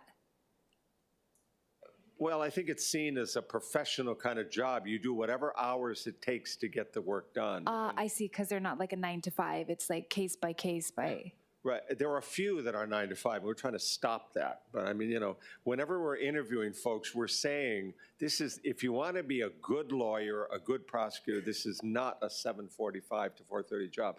But I have to tell you, when I was elected and came into office, they had been home for a year Yeah. and doing I don't know what because the courts were closed. No offense. So I told them everybody back in the office on Monday morning. I think that made a few people unhappy, but that's, you should be in each other's offices. You should be talking to each other. It's not a job for people at home. Understood. Thank you, Chair. Okay. Thank you, Thank you very much. Prosecutor. Thank you. Next, we have Councilmember Okimoto, followed by myself. Thank you, Chair. Aloha, Prosecuting Attorney. You mentioned in your slide, you mentioned the new hires, and we're thankful that when we met last year, we were able to help to increase the salary so you can be more attractive. I was just wondering regarding, now that we have this more competitive pay, I had two questions with this. Prior to the salary increase, what was the turnover rate? And also, my second question is, now that you're hiring, because in the private sector, they can't get court experience, and they're going to come here and get the court experience. Do you have any evidence or experience where then they go back to the private sector?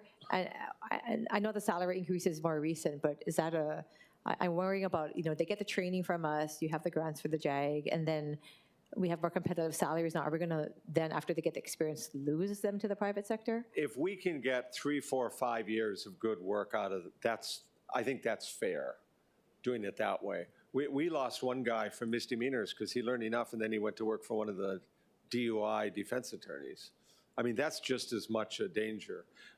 Where we probably lost the most people is 2 years ago when the legislature gave the AG's office $3.3 million for raises.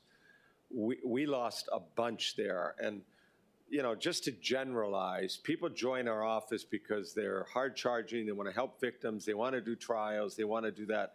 Or for some other ones, it's not quite a calling. And so, they do offer 3 days of telework. They were offering more money, fewer cases. So that's attractive to some people. But that's pretty much stopped. And I think partly because the ones who left have left, but also because of the increase in salaries that they get paid some more, but we're getting close. And yet our place is the place to do the trials. So if you want to do jury trials, murders, rapes, robberies, kidnappings, that's where it's done in our office. And for a lot of us, that's why we joined up. Do you have an estimate of about, on average, how many we're losing? I know you said that there was We lost, I think, 18 to the AGs. And that's from the, 20? That from when we, right, from 2021. Okay, 2021, okay. But that's slowed down quite a bit, except for Mark Tom. We still lose a couple, but not as many. Well, hopefully we can continue to keep them. My next question is along the lines of these employees. How many, how we can say this correctly, regarding when we have paid employees who are on admin leave or under investigation for some reason, do you know how many of them do you have a number of how many are on paid leave, but yet the city is still paying for their salaries or their? I believe there are 3. 3. And we are trying to redouble our efforts to get the investigations done and move ahead. So are those 3 in the investigative services division? Yes. Those 3, and just those 3? Yes. Okay, thank you. Yeah. Thank you, Chair. Thank you very much. Okay, Chair has a few questions and then followed by Council Vice Chair Kiaina. Okay, first up, in relation to the Special Projects Fund that we do see in different divisions like prosecution and victim witness assistance, so how does your department use this fund for your operations? You want to answer that? I can answer that. Okay. Mr. Mao? Yes. Thank you, Chair. I think you're referring to the special and the grant-funded positions, is that? So, victim witness, of course, we receive monies from the federal side, Victims of Crime Act, and as I said, we also receive money from the state victim witness program. Now, what these monies pay for is, positions for sure. There are victim witness counselors that could get funded under those that funding, but in addition to that, there's a portion of this money that's passed through. So what it does is it helps to fund sex abuse treatment center. It could provide funding for MAD. It could provide funding for the Domestic Violence Action Center. All of these third parties, have contractual arrangements with the city where there are services that are being provided by them, for victims of crime. So that is a big chunk of that money in addition to, positions within the office. Okay, thank you. So you said positions as well? Yes, positions as well. Okay. So, yeah, so let me give you an example. We use state career criminal funds this year in addition to for paying for deputies, career criminal deputies. We also used monies from the state career criminal to fund paralegals. So it wasn't just the monies that were added by the council for that. We used for career criminal paralegals, we funded it with state career criminal money. So that helps in a very crucial area of our department. Funding also goes for career criminal to fund the salary for a deputy prosecuting attorney. So when we go to the state and remind them that there's a legislative mandate for career criminal and for victim witness programs, they should be paying for state mandated programs, right? So in the case of career crim, we're trying to get them to fund those things, the deputies and the paralegals, really, right? That's should be part of the legislative mandate. So is that cyclical, or is that something that you always have to fight for to receive? It sounds like it's a no-brainer. And as members of the council know, back in 2021, we had to ask this council for help because what had happened was we lost almost $1 million. I think it was over $900,000 of state funding, from CCP and VWP. Granted, I know that it was during COVID, and there are big-time budgetary concerns, but we truly didn't expect that they're going to give us a zero, on the funding for these things. But thanks to the council, there were ads that were made, they were added back to our budget, and we were able to not lose anybody, that was underfunding from that. And then, of course, losing funding of that type would have a terrible impact on victims of crime, and it would have an impact on our ability to prosecute career criminals. So, but thank you very much for your support, in that. Okay, thank you very much. And I know that, does that mean that does that affect the vacancies because the positions and the funding aren't always set?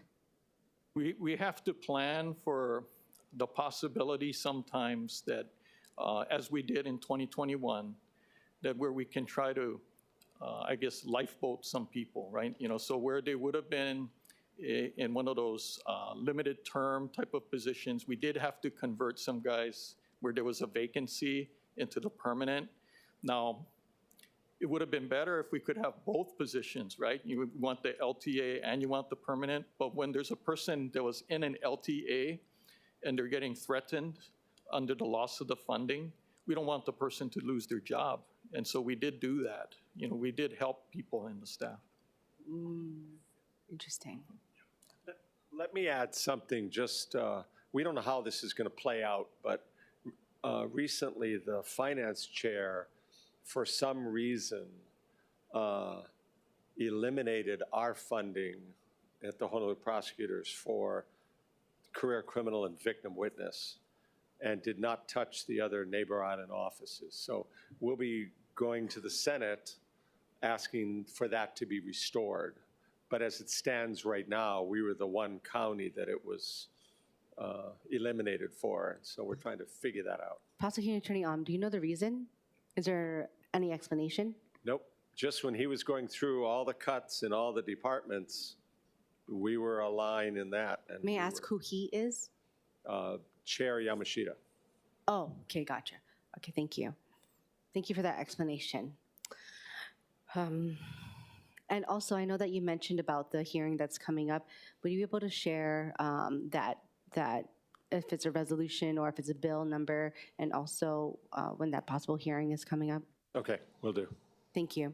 Okay, my next question is in relation to the rent of offices, and we know that the rental costs have increased. I know we talked about the CAM, the common area, what's it called? Common area maintenance fee that also seems to be going up. Have you had discussions with DLM, Department of Land Management, about relocating so that the prosecuting attorney's department can save on the uptick on rental costs? I don't believe we've had that conversation. We are getting really crowded where we are now, so we are talking to Ali'i Place about are there other possible locations to expand a little bit in the building as it is. Well, wouldn't you have to pay more CAM if you take up more space at the same time? I think so. The money comes back to the city eventually because of the way it's set up, but we're the ones who get hit first with it. I see. What do you mean eventually? How does that work, Paul? Okay. No, I get that, but like sorry. how long? How long is eventually? Yeah, no, I think what he's referring to is, the Ali'i Place sits on city land. Yes, I understand that. And so, of course, Ali'i Place pays ground lease, right? And a component, of the rent that we pay, of course, is to pay for ground lease. And that's what it meant. So there's a portion that comes back, true. Yeah. Thank you very much. Okay, I appreciate you answering my questions. Next up, we have Council Vice Chair Kia Aina. Thank you. Thank you, Chair. If you look on page 14, you guys have the comparison of average salaries with the other counties. And so with 3.59% for adjustments for Honolulu, how much would that come out to? Have you guys crunched the numbers? Yeah, So we're at $115,979.27. So with the 3.59% increase, what does it bring that number up to? And the only reason I'm mentioning this, someone can crunch the numbers. Clearly, there's a disparity between the other counties, and all I'm just saying is I know this year is going to be rough, right? But we need to bump those salaries up. we think it would be about 4,000 more. Okay, average. so that would be under 20,000, and we're still behind the AG's office, Kauai and Maui, yeah? Yes, yes. So I just, maybe not this year, but I think you guys should endeavor, which is why this was useful, to bump that up, to make it competitive with the other counties. With regard to those who go in and out, I'm confident that if we had a decent salary, they may go to the private sector, and after 5 years, they'll come back. One thing that you offer that they don't offer is you offer them a different quality of life. You offer them a mission to fight for the people of Honolulu. And we have good benefits here, and it's one of the best places to work, right? We are the best government to work in the state of Hawaii. So We agree. yes, so I'm just saying that I think you guys are doing everything you can to have a good team. And I know I support you and my colleagues. And so I just think while this year is going to be a rough year for all of us on the budget, I think you need to try to separate from the, these bump ups relating to collective bargaining. You should consider, and you have over the years, but continue to do so until the numbers are comparable. Message received. And I do talk to our deputies about how we are lucky to have a job with a mission. You can Absolutely. help victims, help keep the community safe. If we were making widgets, it would be a lot harder to inspire people. But they're doing something important, which So, the younger yes. folks really want to do. So I'm quite certain when they go out to pauhanas with those in the private sector, they're smiling more, okay? Absolutely. And they talk about fun, exciting stuff. Absolutely. But message received. Thank Take you. care. We'll see you next year on that. Okay. Thank you, Vice Chair. Councilmember Dos Santos, Tam. Thank you. you know, I appreciate the strides the prosecuting attorney's office continues to make, not just internally, but, you know, out in the community. I did want to ask about the vacancies. I saw on the general funded vacancy slide that you currently have 51 positions, and then you anticipate 27, so more than half of those to be filled by the end of this fiscal year, which is 3.5 months away. Is that realistic? Well, because as Mr. Ma was talking about, we did hire a lot of people on contract. To be quick, we can check them out. We are thinking we can convert virtually all of them into these full-time positions. So that's most of them. And we'll do our level best to fill them. We really understand how important that is, and we will do whatever we can to try to get that done. Good, I appreciate that, and I'll be monitoring, I guess, all of the departments. I appreciate that almost all the departments have put this in so we can kind of hold them accountable and make sure that we are making an impact on staffing. I just do have not a question, but just a comment in general. I appreciate that the monies eventually go back to the city, but I'll note that they don't go back to your department. They go into the general fund. So, you know, I feel like in some ways for a lot of these services, we're just taking it out of one pocket and putting it into the other, but we're taking it out of a very important pocket. Thank you. Chair Waters. Thank you. Good morning. Thank you for your explanation of vacant positions and how you intend to fill them. Knowing that I was a law clerk and then I went on to become a public defender through the same pipeline, that I think that's a great idea. You know, also I want to thank you for your hard work in the Safe and Sound program. Thank you, the mayor and HPD working together to really make this work. I agree with you, and I've noticed that nobody's going on probation either. And I had just heard, and I don't know if it's true or not, but the probation department, which is a function of the state, not the city, that you have a lot of people still working from home because of COVID. But again, I don't know if that's true or not, but the fact of the matter is very few people are put on probation in the district court. So to the extent that I can help maybe call attention to that, I'm happy to do so. I do think the geographic restriction has been extremely effective, so thank you for that as well.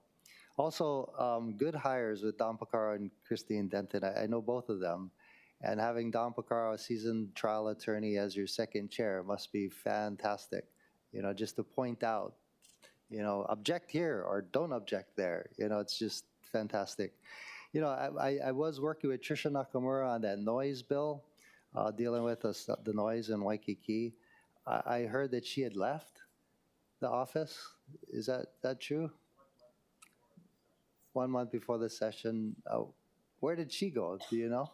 To the Attorney General's office. Attorney General's. Oh. So now our legislative team became their legislative team. Right. So we are having an all-hands-on-deck process now. Honestly, we have a really good paralegal, identifies all the bills. They go to Cheryl Enoy, my chief advisor. She decides which ones we're going to respond to, goes to Brooks Bear, who assigns it to people. We've got a really smart deputy, Daniel Hugo, who had worked at the legislature some time ago, and he is writing some of the bills, testimonies. Cheryl's writing some, Brooks, other people are writing some. But we'll get that, you know, the ship is working well. It's just taking a lot of hands. Do we have somebody assigned to the city council from your office? We had 2 people assigned, those 2. And as we talked about it, over the years, that office has worked really closely with the legislature, but not nearly enough with you folks. So we are really trying to do that because you folks can do things quickly, you're year-round, and you know I think we have a really good relationship. So we will be making sure the replacements are going to be working with you. You know, I've talked about this for years, and I'm about ready to pull the trigger. But mandatory substance abuse and/or mental health counseling as a condition of, say, a park closure, right? Because we see folks out there committing petty crimes, right, who aren't put on probation, who are getting credit for time served, but mandatory mental health counseling. They would need to be on probation, as you're saying. That's key to it. But if we made it mandatory, right? The courts would have no, what do you call it? Discretion. They'd have to do it, right? Well, and they might like make it an order by the court, I suppose, without putting them on probation. But somebody would need to monitor them, Right. whether they're following through with the treatment program or whatever. So that it would seem like that would do it. I have heard the same thing. We don't know. I want to tell you, we did have a meeting recently with Judge Johnson, Ron Johnson, and Judge Castagnetti, because he took Shirley Kawamura's place as criminal admin judge, and Judge Castagnetti took Mark Browning's position, who retired. So we're trying to get them to do Hope probation the right way. It's fallen off the tracks. There were 2,500 people in it when I left. There are now under 300. And we're really afraid that all these programs we're doing, like Sudafast, to help get the people with mental health and drug problems into treatment, if they get out of treatment and they start using and there's no consequence, we're going to lose them back to the streets. So that's part of probation too. So we're trying to look at probation both in circuit court and in district court. But I think that's a great idea. They need more mental health. Thank you. Just following up on what Chair Cordero was talking about, looking at special funds and federal grants funds, it seems to go up and down every year. But one of the things that we've been talking about with other departments, including Budget and Fiscal Services, Office of Economic Recovery, that a grant writer, right, an outside grant writer could probably help your office a great deal. How do you currently get these federal grants? We have a full-time grant writer, Lola, working on it, but we also have other folks. Shirley Noy has written grants. Lola has written grants. We're very active with that. We agree completely. That's a good sources to tap. Fantastic. The other thing I wanted to talk about is your rent and CAM at Lee Place goes up every year, right? And it's in a good location because it's right across the street from District Court. A little bit further of a walk down to Circuit Court. And of course, you have to drive out to all the rural courts. But, I mean, maybe we could work together and find you folks another location. It'd be great if we could get you your own building, right, where you didn't have to pay that kind of rent. Here. It's close to you guys, and it's close to legislature, which is very helpful as well. Yeah. But we'd certainly be open to talking with you folks. Hart is in the same building. We looked at, under previous leadership, at buying that building, during COVID. But that's another conversation. And lastly, it seems like we're watching in the news, there's a lot of gun violence. Have you found that your office is prosecuting more gun-related crimes? Not really. What's frustrating is normally there are between 26 and 30 murder cases a year. Normally there are 1 or 2 on the west side. Last year, if you include all of District 8, there were 8. It's just, craziness. But oftentimes the guns are taken away from the folks involved in it, so we don't recover the guns. Because we try to work with ATF and trace where did it come from. Part of it is public education to people saying, if you have guns at home, that's fine, but lock them up. Because it'll prevent suicides, it'll prevent a 6-year-old from shooting themselves or their brother or sister, and it'll prevent somebody from using it in a crime. So we are seeing some ghost guns, not too many. There are more gun crimes, and part of it is just they're covered on the media so much that we're all more aware of it whenever there is a crime. And I think part of it is in the past you waited for the 6 o'clock news or you read the paper and tossed it. Now it's on social media, or if you go to a website for one of these, one of the TV stations, every time you go to the website you see the same stories. So I think, and the bottom half is often national news, often bizarre crimes committed all over the place, but it makes people think that crime is out of control. Crime has been dropping for 30 years in Hawaii and across the country.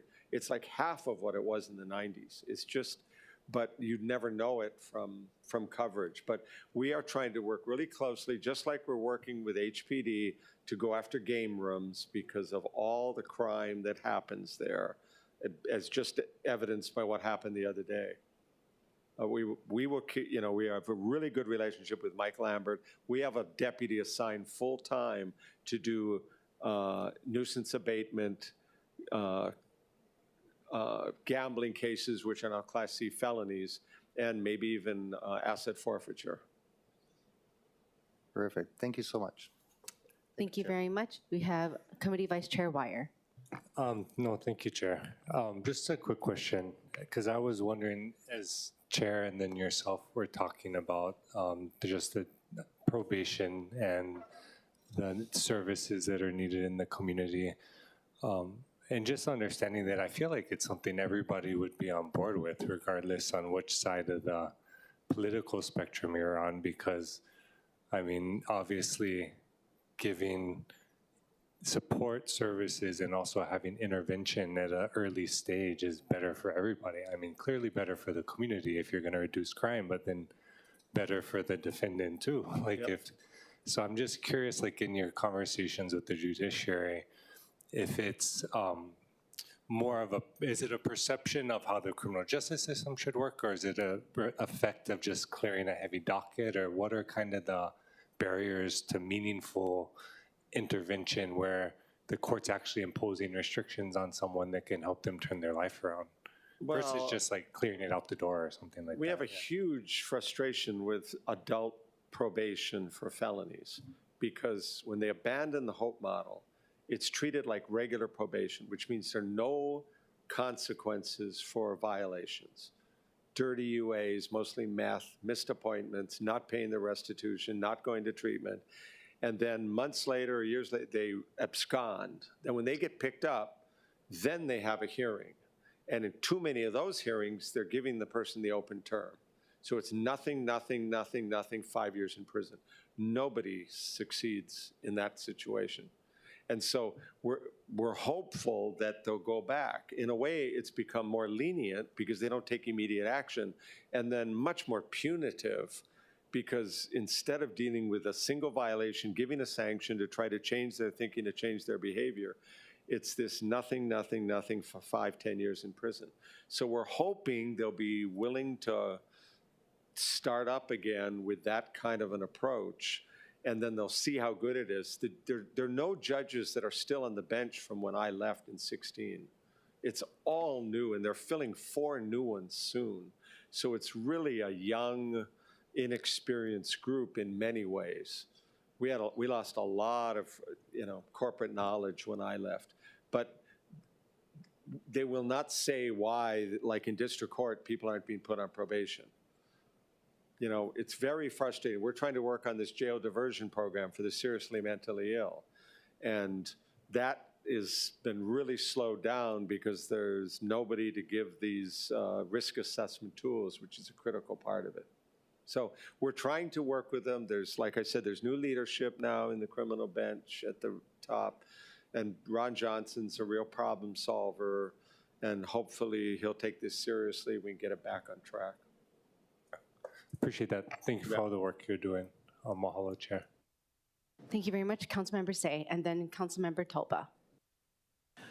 Prosecutor, is it possible to get a listing of all of our state statutes whereby you are the enforcer of our state laws, that there is no funding for what you folks are doing? The unfunded mandate, that's what I'm trying to get at. I see. Well, I don't think there are that many of them. The one that jumps out at us is the career criminal and the victim witness, that we have to do that, and yet we've had challenges in the past. You helped us out the other time. Right now, we're hoping the Senate will come forward and replace that funding because it's critical. No, I was just looking at it from a very point of view whereby what we enact as an ordinance, we should get the fines. Okay, what you guys do enforce in the statute side, you should also get the fines and the forfeitures. All I'm saying, if you're not there, who's going to do it?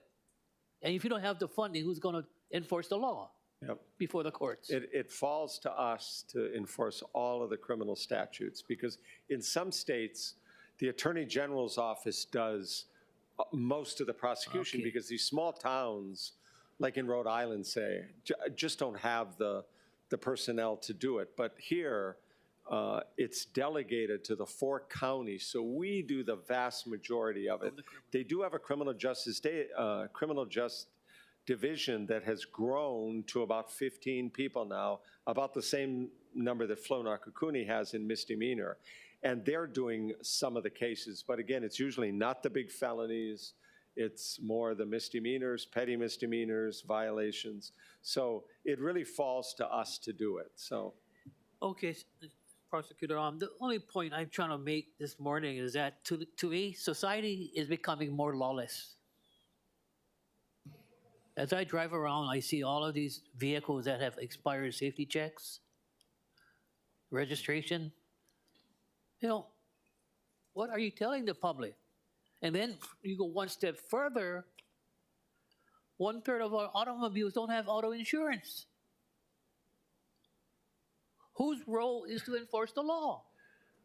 We have met with the insurance commissioner because we are frustrated by that. We're convinced a number of people will buy a 6-month policy, get the card in the mail, then call up the company and cancel their insurance.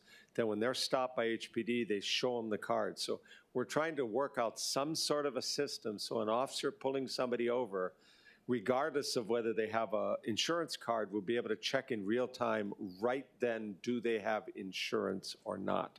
Because we are totally frustrated with that situation. And I agree with you. This is a bigger problem than us. Prosecutors, we're there often after the train wreck, holding people accountable. We try to deter stuff if we can. But what you're talking about is people walking into stores, picking up stuff, and walking out. It's a breakdown of society. And so we encourage the stores, report the shoplifting, do what you can, even make statements later. Because if they're the really prolific ones, we can charge them with a habitual property offender, which is a Class C felony. There was a woman, Yolanda, who would go into mostly Ulta and Target because she knows those stores will not stop her. So the loss prevention officers see her, and as she's walking into the store, Yolanda, you have to leave. She said, I know you can't stop me. So for example, at the Target in Kailua, she fills up her shopping cart with macadamia nuts, goes right past all the registers, puts them in her Lexus, and drives away. So we ended up charging her with a habitual property offender, and then working with HPD, something like 13 other felonies for theft second. And she got the 5 years in prison that we asked for. Many of those other cases are homeless people stealing alcohol or other stuff. The advantage to habitual property offenders, they're on probation for 4 years, so we can try to get them into treatment. But they need to be in treatment that's monitored, like in Hope probation. So it all works together. But Council members say, I don't know what we're going to do apart from our parents doing a better job of raising kids.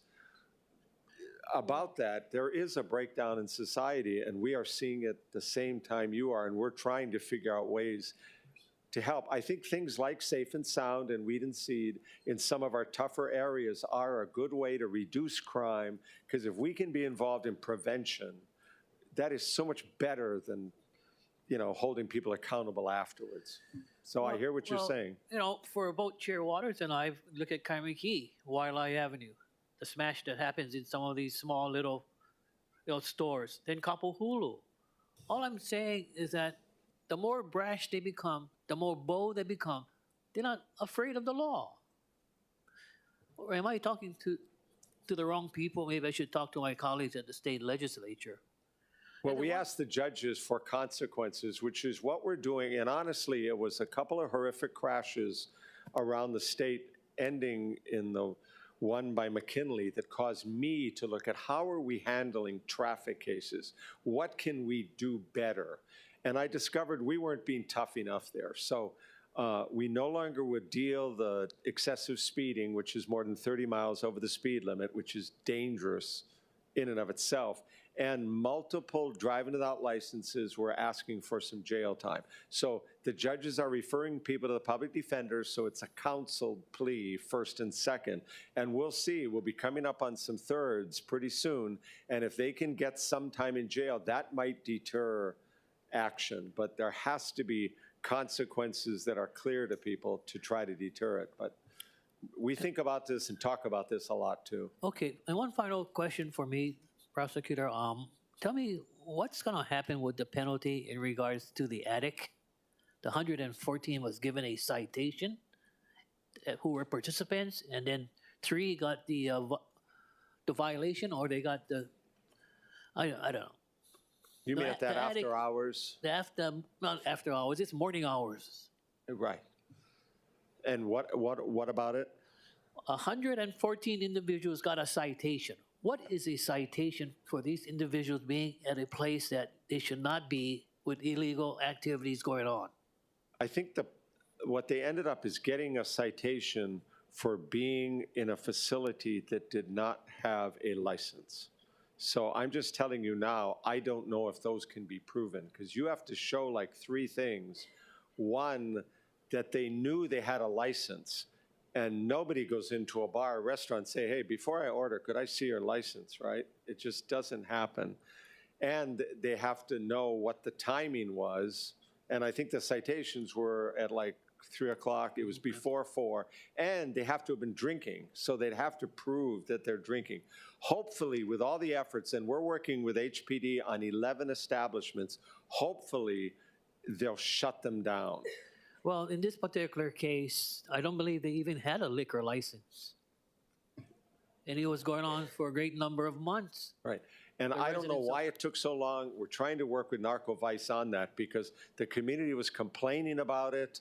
And we got to do a better job with HPD on shutting those places down, including maybe parking a police car right outside, whatever it takes to get that. Okay, thank you very much. Thank you.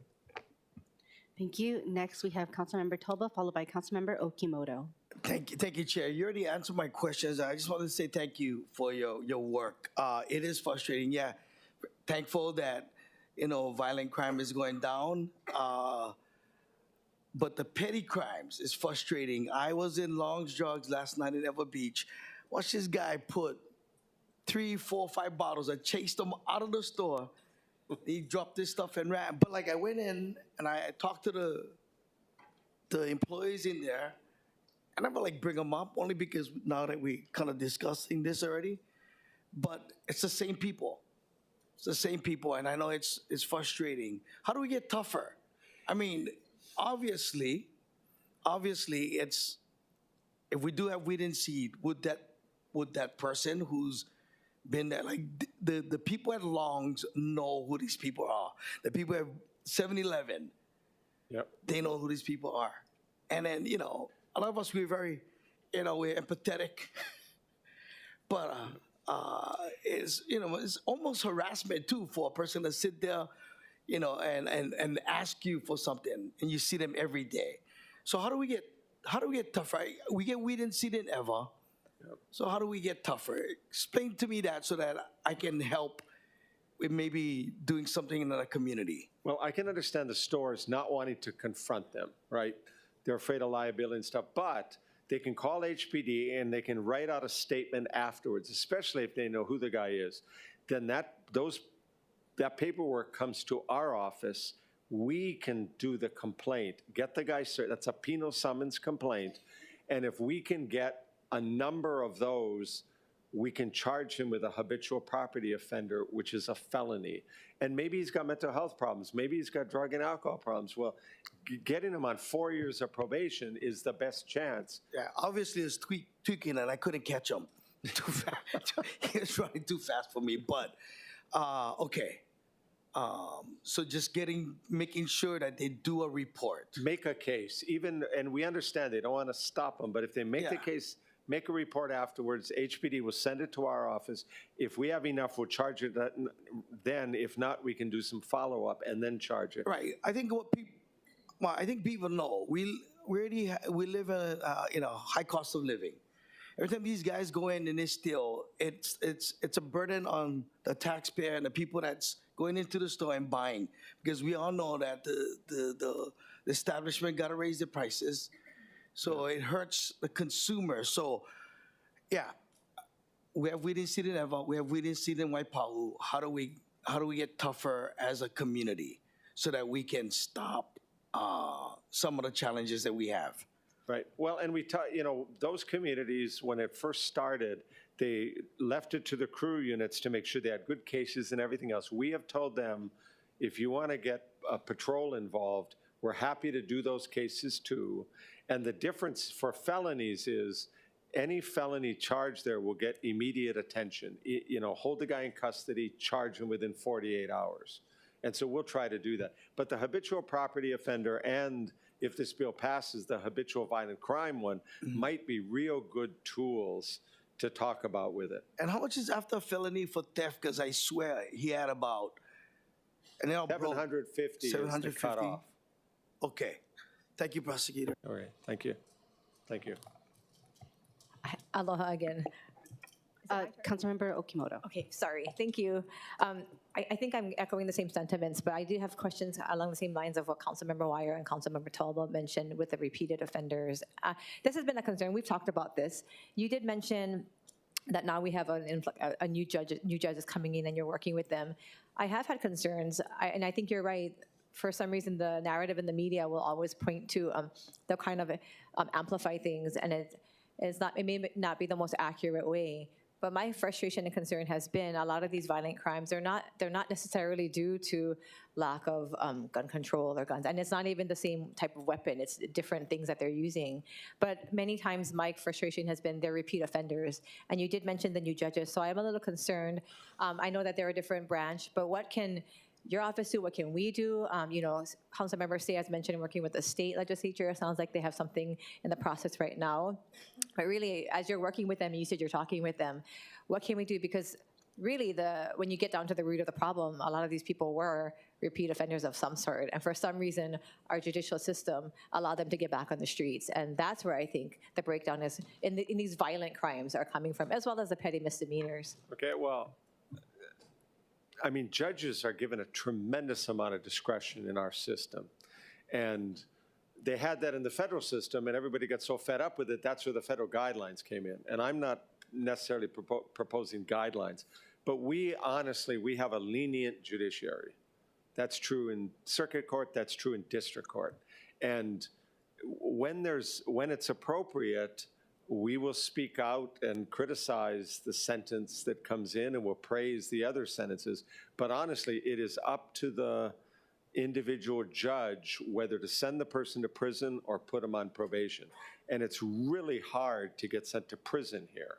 And that's why I'm really concerned about adult probation, because especially for women almost never get sent to prison at original sentencing because they don't commit armed robberies typically. They don't commit manslaughter as much. They don't commit the Class A felonies where the judges don't have discretion. They got to give them the open 20-year term. They all get put on probation, but they're failing at huge rates on regular probation. It's like 54% of them fail and go to prison. And so we've got to, and there may be 2,200 people in prison statewide. There are about 6,000 on 6,600 on felony probation on Oahu alone. So we've got to get probation right. And we will try to appropriately, express disappointment, like a case recently that it was a non-violent crime, but the guy was a athletic director, I think at, in Mililani. He stole $400,000. And he didn't get a day in jail. And what kind of message does that send? I think the DOE has all sorts of people stealing from them. What kind of message does that send? And I think people got really outrageous and mad at the judge. But I think the reality is most of the judges would have done exactly the same thing. That is our system. And it's speaking out when we think it's a ridiculous sentence. And You know, I like the idea of flexibility, but I was the hardest sentencer in the courthouse, which is why I was able to start things with Cheryl Inoue, like Hope Probation. Because to the uninitiated, you know, if they test positive, admit to it, they get arrested on the spot, get 2 days in jail. People think, wow, that's really lenient. On regular probation, there's nothing. There's no consequence at all. Thank you, and I think, this conversation, and we've talked before, but I think it has to continue, because if now we're faced with a judicial system that's too lenient, but the effects we're seeing in our communities, where now we're harming businesses, people are losing lives, something has to be done. So any type of platform that we can use to continue to support that, we hope to work with you and do so. Good, Thank you, Prosecuting Attorney Alm. Thank you, Chair. Thank you. Thank you, members, for your discussion regarding the Prosecuting Attorney's Office. We will now move forward to the Department of the Corporation Counsel, which also includes Ethics Commission. Following that department, we will then take up the Royal Hawaiian Band and then the Liquor Commission. And then we will then be breaking for lunch. With that, thank you. The Department of the Corporation Counsel's presentation is D158. And then for the Ethics Commission, it is Departmental Communications 168.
Good morning. Chair Cordero, Vice Chair Kiaina, Council Chair Waters, and members of the committee. I'm Dana Viola, Corporation Counsel. So, you can move to the next screen. This is our pretty basic budget. Our major categories are salaries and current expenses.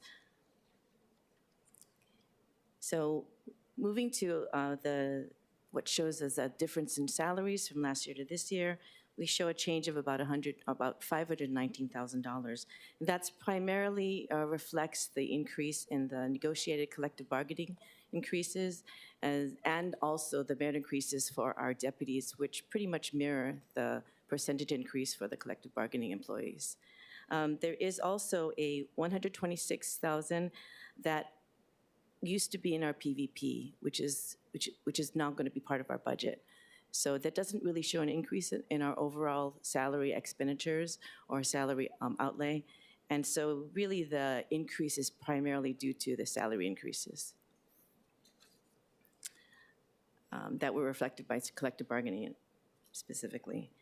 Now, our next category would be our current expenses. This shows a decrease. The decrease is primarily due to the fact that we diverted about $100,000 to cover the furniture and equipment for our renovation, our basement renovation, which is currently ongoing. We're hoping that we can finish by the end of this year. We haven't started yet, but the projection is we're being very positive and hoping that we can finish by the end of the year. Right now, we're doubling up and actually quadrupling up in conference rooms and larger offices so that we can house all of our deputies and staff. So this category primarily covers our consultant services, which is paying for outside legal counsel and our experts.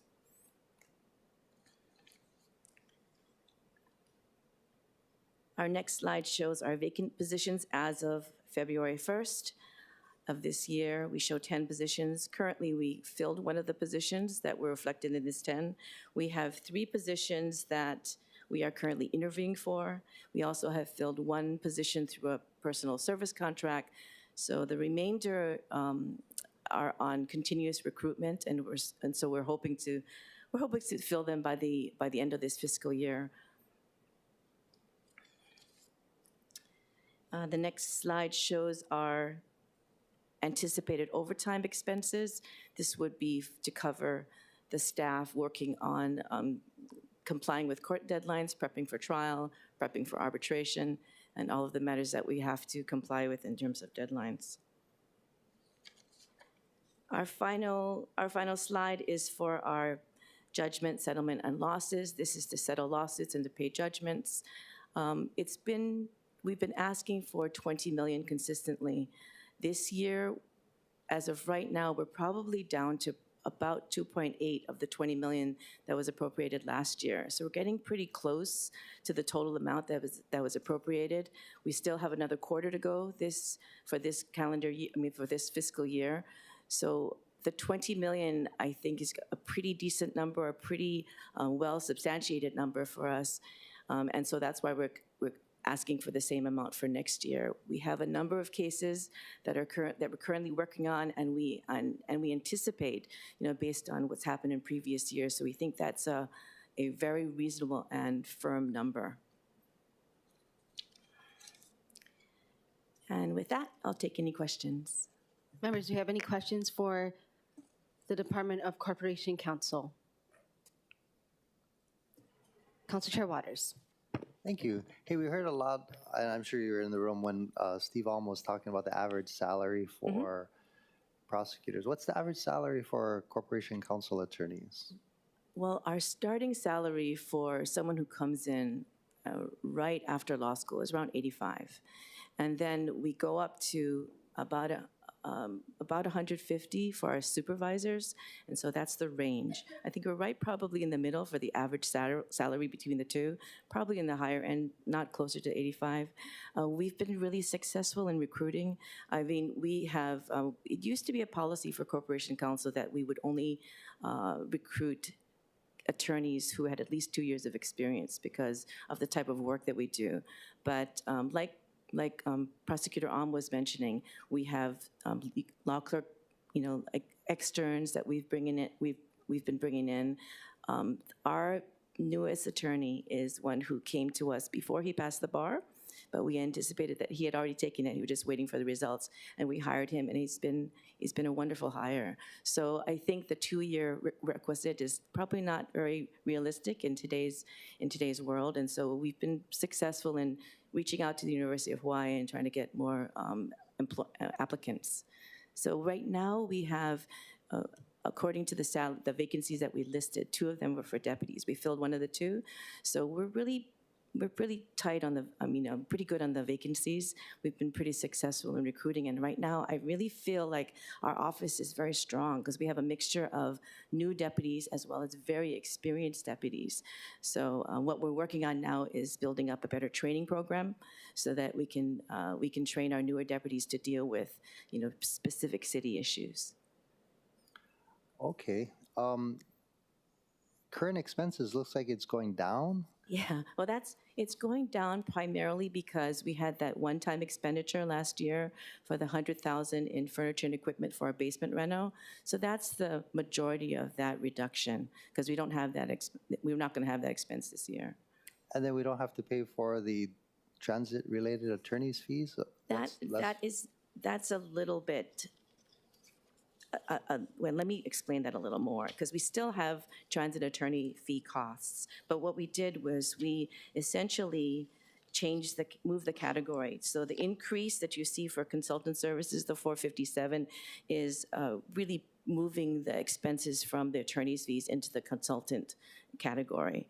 And so that we have more flexibility in expending those funds. So that it wouldn't be a breakdown between attorney's fees for our regular cases and attorney's fees for transit, so we can have, again, more flexibility. Okay, and then how much, oh, here we go, provision for judgment, settlements, and losses. Yep. 20 million? Yep, 20 million. 20 million was, it's been pretty consistent. We've been asking that for the last few years. Like I said, we're already down to about 2.8 for this year. We still have another quarter to go. So I think we're going to get pretty close to the full 20 million this year. And we have cases right now that we're working on that we anticipate are going to be pretty costly for the city, as well as cases that we basically have yet to see. So I think that 20 million is a pretty secure number. Okay, good to know. How much do we have left in this fiscal year in the judgments and settlements fund? So we estimated based on settlements that we know are coming to you, that haven't come to you yet. And so we have, with all of the ones we actually have pretty much firm, it's about 2.8 million of the 20 million from this current year. Okay. Okay, thank you for your good work. Thank you, Chair. Thank you. Hi, Corporation Counsel. Viola, thank you very much for being here. My question is in relation, would you be able to share the source of funds that includes the sewer fund of in the FY25 budget? I'm sorry, what's your The sewer question? fund, source of funds? And what is that used for? Oh, that's used for attorneys as well as staff, right? Yes. One staff member and how many attorneys? 3 attorneys. Sorry, 1 staff and 3 attorneys, and this is the same type of, it increases each fiscal year, right? Right. And what is dependent on that increase? Usually it increases by the negotiated bargaining increase that's anticipated, as well, because the deputies essentially, the collective monies that we get for salaries for the deputies mirror the increase that is negotiated for the collective bargaining employees. So that increase should be consistent with that, approximately 4% increase. Okay, understood. Thank you very much. My next question, I know that you mentioned the basement, or is it library? Basement. Are they the same? Yes. Okay, and so there's no further upgrades, or are we just like not having that in the CIP? Is it just operating? Yeah, so we just had it in the operating because we needed additional funds that weren't included in the CIP budget from DDC.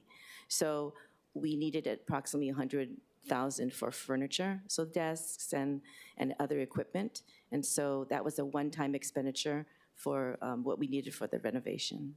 Okay, and that renovation's PAL? No, it hasn't started yet, but I think we're going to start in July, hopefully July, and they're projecting finishing by the end of the year, so we're just crossing our fingers. Okay, is that going to displace any of the Deputy Corporation Counsel? So right now, we've pretty much moved everybody into our regular space. It's crowded, and we want to hire another deputy, so everybody's been sharing. They've been very cooperative in sharing space. Once we finish the renovation, everybody will have their own offices, and the staff will be able to spread out more. So it'll be really nice once we finish. Ah, okay. So they had to kind of like be back to back or something? Yeah. So we have in our small conference room, we have 4 deputies sharing the space. Wow. In one of our larger offices, we have 3 deputies in that room. And so we've just been pretty much, sharing space for pretty much about a year and a half now. Wow, very close quarters. Yeah. They're working well together, though. I really appreciate it. And they all came to the office knowing that, we had space issues. Mm-hmm. And in the same vein, relating to that, I asked the prosecuting attorney, I asked him about the rent increases and then talking with DLM. But I guess in the same vein for your office and department, have you spoken with DLM or any other agency to see if you could get more space? I know you're renovating already the basement, but I mean, it's still going to be a tight fit even after the basement renovation, right? I think after the basement renovation, I think we'll be pretty much we'll be in pretty good condition, I think. We have been working with the administration to find space on campus to, in FMB and in other locations so that we can spread out a little bit. But it's really nice to have all of the deputies and staff working in the same area because a lot of our work involves cooperation with other deputies and working with the supervisors. So I'd like to have everyone close by. It's hard to move like 1 or 2 or 3 even deputies to another location when they're going to be separated with people within their section and their supervisor. So it's been a little bit difficult. That's why we're doubling up. Okay. Oh, shucks. So you said July, right? For Yeah. basement. That's normally where the bake sales are, right? I'm sorry? The bake sales? No. That can disrupt the... No, it's not going to disrupt the bake sale. Okay. We had to protect the Thank bake you very sale. much. Okay, Councilmember Okimoto. Thank you, Chair. Aloha. I had a question about, on page 7, when you mentioned the settlements, and I know Chair Waters had also asked about that. Yep. And you mentioned the 20 million kind of being consistent in previous years. I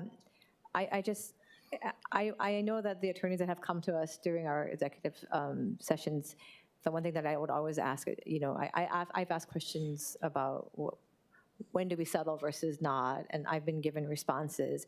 But I guess at this point, I'm wondering, how can we be more proactive, either in working with the departments or education, because it pains me every time we have to settle, and it's an exorbitant amount of money for these cases. So, and many times, sometimes it can't be helped, but I think there are times where it could have been prevented. So I'm asking you guys, is there something that we can do on the beforehand so that we're not having to settle and use $20 million? You're almost at the end of it at this point. Right. What can we do in working with our city agencies or departments to either educate or be some kind of preventative measure so that we're not on the back end having to settle these large cases? I think that what we do on a regular basis is when we do settle cases, we do discuss with the department essentially what we recognize as where they can improve and what they can look out for. So we do that on a regular basis. I think it may make sense if we're seeing something that's recurring that we would provide additional training on things to look out for. A lot of times it's compliant with the own department's policies and procedures. So it's something that the departments really have to focus on, and it's emphasized essentially by the litigation and the need to settle. So something that we might want to consider to looking for trends and addressing that with the department, and perhaps working with the departments on specifically problematic areas. And has that been done, or this is just you're thinking hypothetically? We do it on a case-by-case basis, but I think it makes sense, to evaluate the cases as a whole and try to look for trends, and maybe we can address those specific issues going forward. Okay, because I would hope that over the years, we've had issues. Now we have training on appropriate office behavior. We have, as elected officials, we have ethics and corruption, because there are cases in the past where these types of things happen. I would hope that moving forward, we don't, if you're spending the same amount of money every year, I'm thinking then what are we doing wrong that we're not addressing the situations or the cases where they could be prevented? But yeah, I mean, in an ideal world, right, we would be able to prevent it if everyone complies. Even when departments comply with every rule and with every law and with every procedure, accidents sometimes happen, and we have to, a lot of times, negotiated settlements is because it's an economic evaluation, right? We have to calculate whether or not it's going to be more costly for the city to actually litigate or to settle cases. So even in a perfect world, I think we're going to have to deal with those situations. So it's a little bit of a reality. I understand that we don't want to get to the extreme of hopefully not needing 20 million every year. And so I think, that's something that we should probably focus on and look at and deal with the departments. Thank you, and I agree, and I understand that there are things that, unfortunately, because people have the right to choose and act, and so that we can't control everything. But maybe I would like to ask you, mentioned looking at trends. Is that something that your office could do, or someone could do for us to kind of monitor, so that when we are having these settlements, to see what's the nature, where are these cases coming from? Is there a pattern of things happening that we can address? Right, and I'd like to, we can take a look at it maybe for the last 5 years, but at least during the time that I've been here, I don't see a repeat of a specific violation all the time. So, but we can take a closer look at it and see if we can locate any kinds of specifically troublesome trends. Okay, I would appreciate that. Thank you. Thank you, Chair. Thank you. Councilmember Tupola. Oh, thank you so much. Aloha Corp Council. Thanks for being here. I don't have any specific questions about the budget, but I do have a follow-up item. I do believe that your office actually handles like MOUs between departments within the city. So say, for example, they're trying to agree on something. Is that correct? You guys also handle that? Any kind of contract we're required to review and sign. We have to prove as to form and legality. So the MOU would fit in that category. So we review and Even if it's from city department to city department? Yes, even between departments. Because I had requested for, this has been about a year and a half, a MOU between DPR and HPD that we've been waiting on. This is for use of one of the archery ranges in my district for them to do non-tactile training, which also helps HPD's operations and would bring presence to our park in our district. Okay. If you could follow up with your staff on that, we'd appreciate that so much. Thank you, Chair. Thank you, and great follow-up. Okay, members, any other questions? Thank you very much. We will now move forward with the Ethics Commission.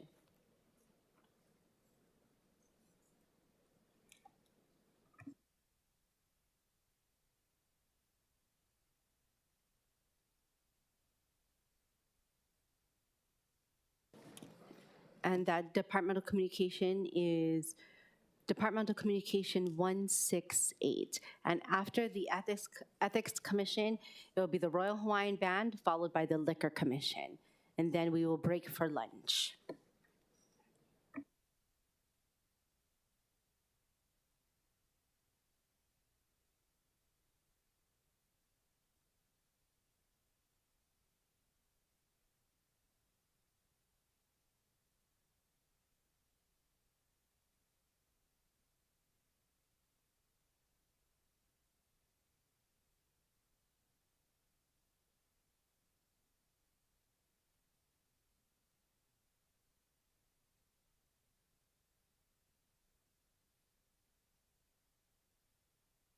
Hello. Good morning, Chair Good morning. Cordero, Council Chair Waters, council members. I'm David Monk. I'm the chair of the Honolulu Ethics Commission, and I'm here in support of our presentation on the budget with Executive Director and Legal Counsel Jan Yamane. I'd just like to say very briefly that I'm here representing the full commission in full support of our budget request. A couple of quick points before we get into the details. Just having heard some of our preceding presentations, we, with your support, have recently beefed up our staff to where we believe it needs to be, including some very good hires both for attorneys and for support staff. As attorney salaries go up in other departments, we are trying to keep a close eye on what we pay our own attorneys because retention of good staff is a high priority, and we look forward to being competitive in that area. Also, it's a small part of our budget, but training, I personally have a very strong belief in using national conferences of ethics organizations as training opportunities. And now that we do have a number of relatively new staff who have not had experience in interacting with their mainland colleagues to discuss the challenges and possible solutions to those challenges that other people are encountering, I think it's very, very helpful to support their travel to these conferences. I went myself to the conference on government ethics laws 2 years ago, a little over 2 years ago, at my own expense, and I found it extremely helpful, and I hope to be able to continue supporting our staff in those sorts of things. And I'll turn it over to Jan Yamane. Thank you very much. I'm here to answer your questions if you have any. Thank you. Before we move on, does anyone have questions for Chair Monk?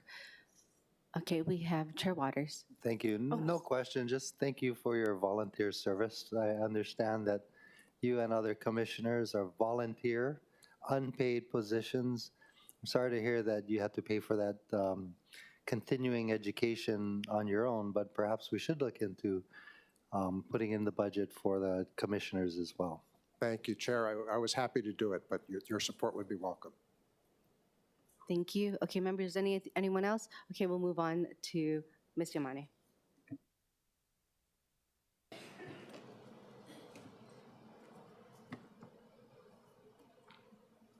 Good morning, Chair Cordero, Council Chair Waters, members of the committee, and council members. My name is Jan Yamane. I'm the Executive Director and Legal Counsel for the Ethics Commission. Thank you very much for hearing our budget request. I feel like I'm echoing the other legal departments before us. We face many of the same challenges. Our request is primarily for salaries. We also hear their space concerns, and I think many of you know, we're in the middle of a renovation right now. We can't even enter our offices. We have to zip in and zip out of these plastic coverings over our doors. We are working remotely, but it hasn't stopped us from being able to respond to any requests for advice, so please continue to call over. We have just distributed to you our annual report for the fiscal year 23. There is a one-page insert in there called Ethics by the Numbers, and this reflects a lot of the work that we did over this last fiscal year.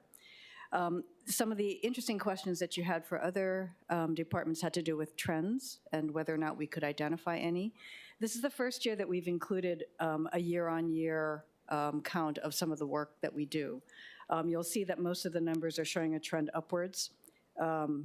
In some cases, you'll see kind of blips in the screen. You know, on some years, you'll notice that, say, for example, when a new administration comes into office, there will be more requests for advice, higher numbers of disclosures filed because there's incoming and outgoing staff members and officers. So it's an exciting annual report for us. I realize it's probably the smallest annual report in the city, but we have tried to capture almost 10 years, which is good for trending. So it's the first time we've been able to show this kind of data.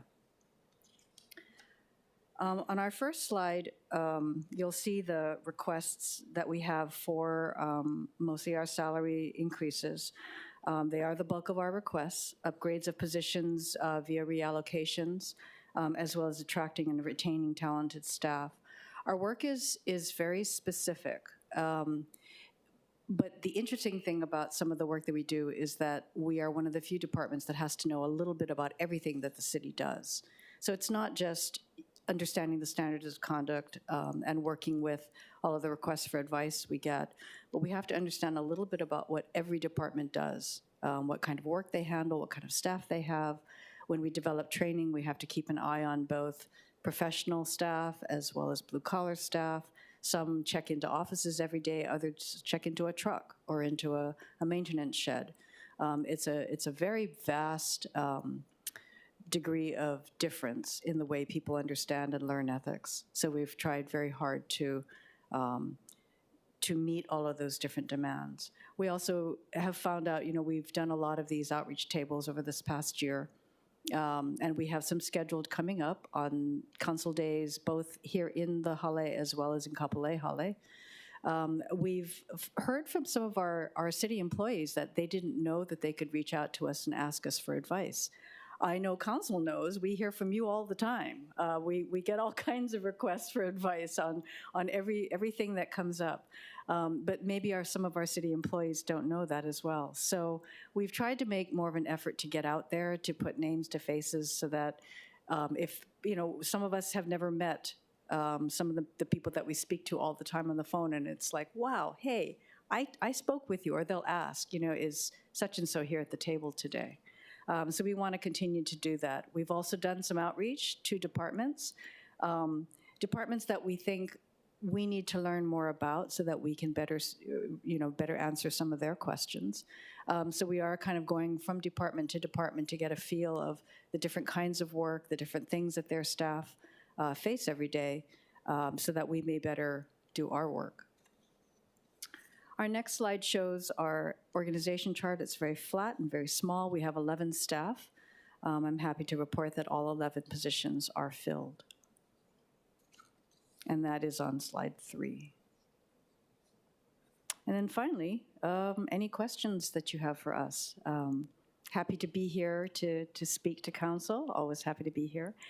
When you have a chance, I hope you do look at our annual report to see some of the numbers that are in there. And if you have any questions, and I think all of you know, please reach out via email, or your staff can reach out over the phone, and we'll try to get back to you as soon as we can.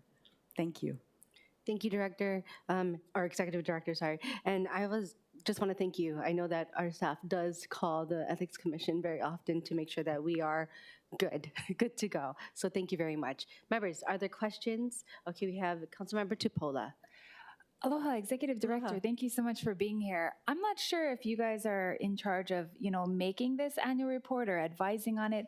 This is like one of the sharpest things I've ever seen. Just the branding of it, the colors, the layout, the insert. Did you have a hand in this? Or, because I've seen various departments' annual report. How did this happen? Well, actually, we work with our partners at the Customer Services Department down in the Design and Print Shop in the basement of this building. Nice. We had a vision for what we wanted to become, and we thought that many of our city employees don't really know the Ethics Commission. They don't know what we do, who we are. We worked with them on the branding. You can see the Manooku with the North Star and the compass behind it. The Manooku, of course, is Honolulu's bird, right? It comes here every year. And they helped us to create branding so that when you see this, we hope that you'll remember us. We did calendar strips and other ways of getting our word out. They are primarily responsible for the design and the layout. We provide the narrative and the data, and they do their magic, and we love the work that they do. Yeah, this is great. The year-over-year comparisons, the charts, the pie graphs, just bravo on this, and grateful that all your positions are, filled. You don't have any vacancies. I loved working with you when you're at the state, and I'm so glad you're here now. You're so very, very thorough. So thank you for your leadership. Thank you very much. Thank you, Chair. Thank you. I guess my one question that I have is, I know that I've been asking the other legal agencies relating to relocating into an area or space. I know that you're undergoing renovations right now. Correct. But have you asked DLM about also finding a proper location for the Ethics Commission? Well, we are in Kapalamahale. Yes. And we're undergoing that renovation right now. It is still going to be a little bit tight. We were in an office suite that was originally designed for 4 or 5 people, and now it's going to be expanded to encompass all 11. Currently, we're tripled up in offices. I have 3 people in my office. My assistant executive director has 3 in hers. Wow. The attorneys share a space, and then there are 3 staff in the front office. Oh my. So with the pushing out of the wall, we'll create 6 additional workstations. You're breaking down a wall? Yes, we're taking over a little bit of the space that butts up against the psychologist's office for HPD. Yeah. So I believe some of their storage area is going to become our office. We're still going to be a little bit tight. We wouldn't, but we can stay in the space that we are. We've done a lot to go almost entirely electronic files so that we don't have file cabinets standing in the way, taking up a lot of space. We are going to have to outfit our area. We've probably squirreled away as many little tables and things that we can use in our to outfit our new space, but we hope to make it really nice. Okay, so you're not looking to relocate, but you're just looking to expand and utilize as best as you can. Correct. Okay, all right. Thank you, members. Any other questions? Okay, seeing none, now we are moving on to, wow, that was quick. Thank you. Thank you very much. Okay, thank you. Okay, next we have the Royal Hawaiian Band, and then following the Royal Hawaiian Band, it will be the Liquor Commission. For the Royal Hawaiian Band, their departmental communication is Departmental Communication 159, for those who are wishing to see it online. 159.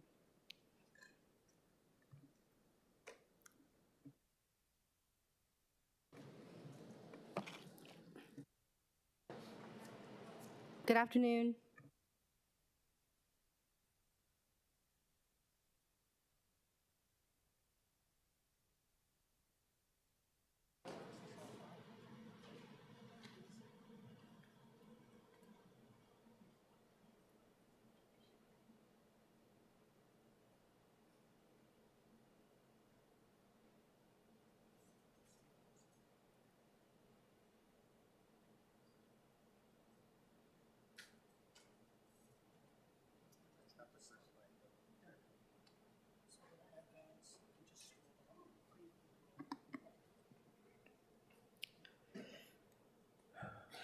Aloha.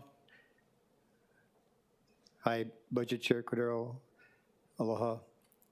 Council Chair Waters, Vice Chair Kiaina. Aloha, esteemed council members. I'm Clark Bright, bandmaster of the Royal Hawaiian Band. To my left is Eric Kopp, our assistant administrator, French horn player, and a 36-year member of the organization. The band represents the city in over 350 various events, public, regular concerts, ceremonies, special programs, parades, all with the music and dance of Hawaiiana Broad. We're also pleased to offer the Glee Club services at your full council meetings as well. In regards to our budget for fiscal year 25, the changes to this year reflect a 4.5% increase, 3.3 million total requests. It's a 4.5 increase from last fiscal year. The increases are due primarily to salaries of about 72,000, mainly due to the increase of collective bargaining agreement, and the current expenses of about 73,000. That's mainly due to the anticipated supply costs associated with the department's office relocation, library space, and first ever Royal Hawaiian Band room within the Waikiki Vista building on the 9th floor. Council members, we have a home. The equipment expense increase of $1,300 accounts for the purchase of rhythm instruments and sound equipment that are in disrepair at the moment. Our next slide shows you the comparison chart. You can see there in the green the increases in salaries, in current expenses, and equipment. And the total increase of $147,000 reflects a 4.5% increase this year compared to last year. Also like to talk about our vacancies. Also am proud to report for the very first time, we have 5 positions that are in the process or have already been filled or will be filled by July 1st of 24. These are members that are either currently playing, have accepted positions, or are pending acceptance of the positions, which would zero us out for the first time. We're very happy about that. Also, to give you an idea about our overtime, we have budgeted about 1,400 hours of overtime. You see a formula there that we use to acquire that equates up to about $60,000. These are specialized assignments not included as part of their job, but separate, and they have to report to our job site before everybody gets there, and they leave after everyone gets there. The source of funding for those are the general funds and the object code 1102, or non-holiday overtime pay. Also, our continued fees for services, the private functions, $2,500. The television, radio, movie, or recordings, $250 for each 15 minutes or fraction thereof, and any vessel arrival, $500 per performance. And there's a slide for all of us. That's our present Royal Hawaiian Band fronting the Iolani Palace with the Kalakaua bunting on his birthday. This is the most recent picture of the Royal Hawaiian Band. Thank you so much, Budget Chair. Open for questions.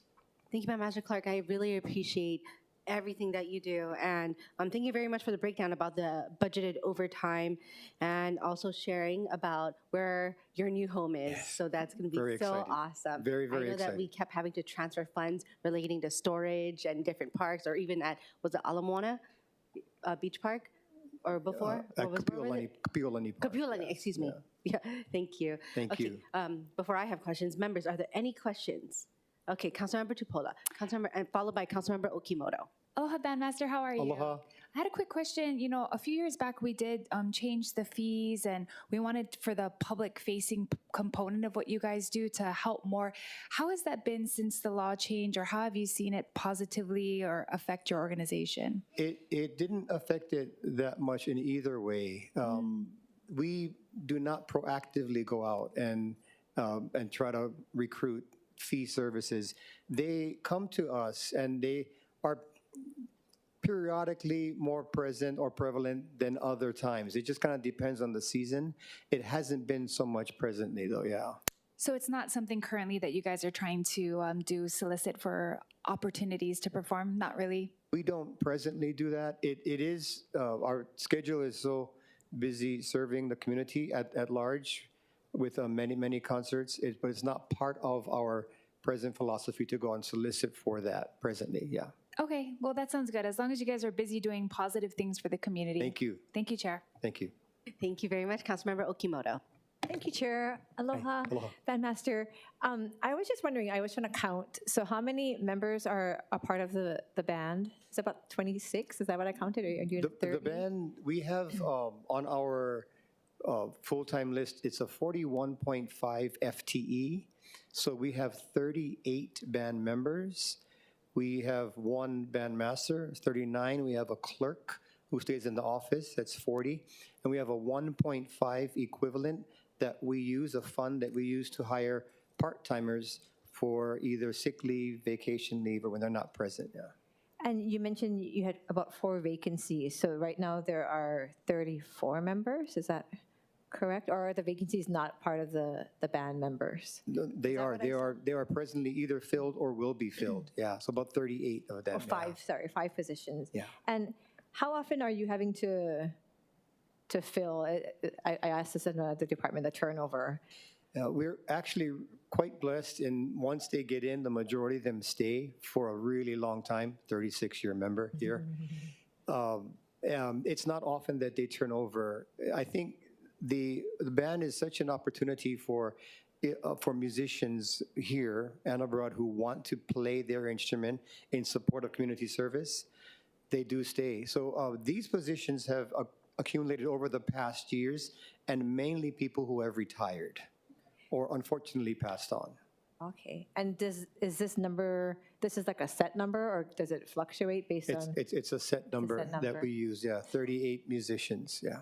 Okay. Well, I want to thank you. I know that personally I see him. There's a member of your band who is a member of my constituency, and I know a former bandmaster was Maestro Nakasone. So, yes. We're really grateful for all that you're doing to promote music and this type of culture into our community. So thank you for all that you're doing. Well, thank you very much. We appreciate the council support, genuinely. Thank you. Thank you, Chair. Thank you very much. Any members, any other questions? Okay, Council Chair Waters.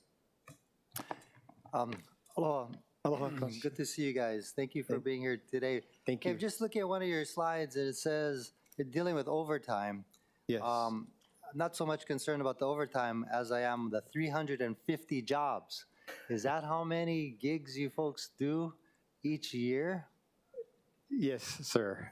That's the average rate. So it will increase at times and it will decrease at times, but it's average out to about 350. Now that includes our concert band performances, our glee club performances, as well as parades. The concert band itself is involved in the parades as well. The glee club members are separate from the concert band and parades, with the exception of our recently hired glee club leader, Clay Stern. So the glee club is what comes to each of our full council meetings, Yes. right? Yes. And that's made up of 3 members, or typically there's more than 3 members? There is one full-time member, the leader, and then we hire part-time members for all the jobs for them, yeah. I see. And then you were saying the concert series, is this the Friday afternoons or lunchtime sessions at the Palace? Yes, those are for the Fridays at the Palace, the Sundays at Kapiolani Park. Throughout the week, we hit about 30 different elementary schools. We are at adult care centers, community events, cultural events. We're serving the entire city wherever it's needed. And actually, we're very proud, since the pandemic is over, they want their band back, and so our numbers have increased.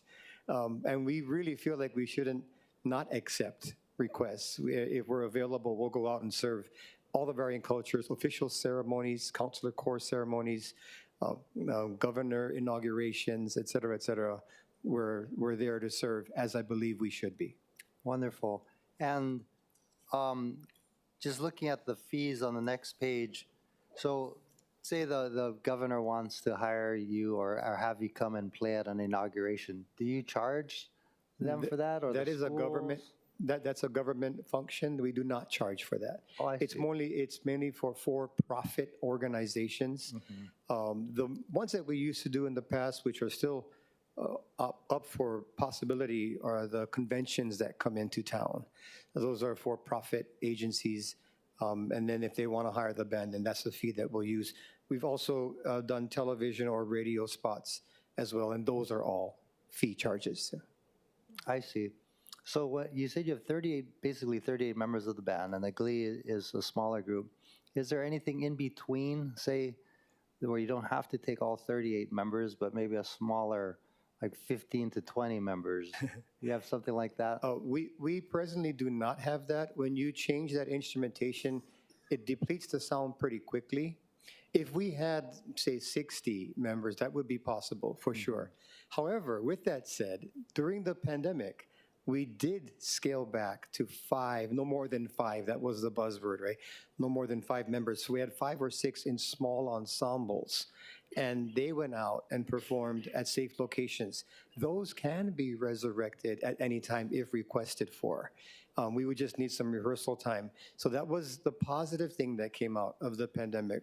We do have about 7 or 8 different small ensembles, two or three brass ensembles, a woodwind ensemble, a rhythm section ensemble, and that we can provide if we had some rehearsal time, yeah.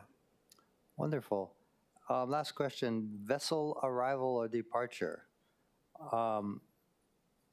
What does that entail? Cruise ships, primarily. I see. It was a lot more. That's been on, I think, for many years, because and Eric would know, he performed in some of them. When the ships would arrive in the past, the band would be there to greet them and perform for them, and that was a fee job at that time.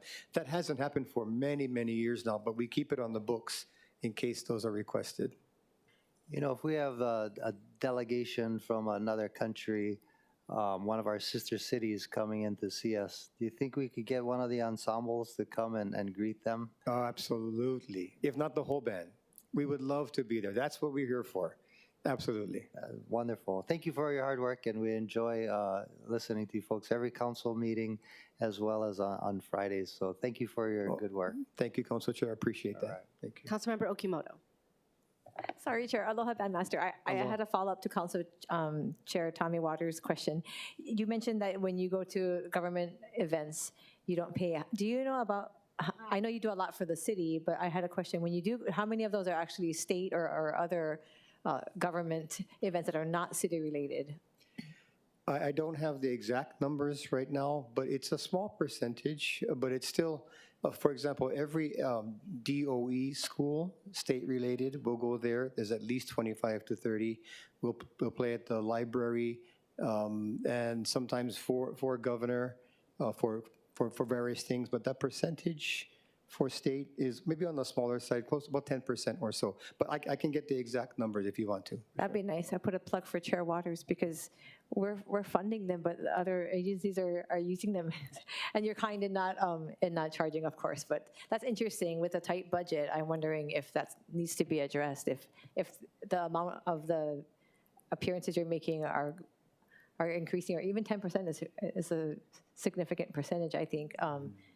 Is that something that we have to address? I know Councilmember Talba had asked other departments yesterday, because we were told by MD's office that everybody has had to cut things. So in yours, what have you had to, I was told everybody's had to cut things. So what were some areas where you had to address to be able to make the budget balance? The budget balance. Actually, I wouldn't mind if Eric wouldn't share.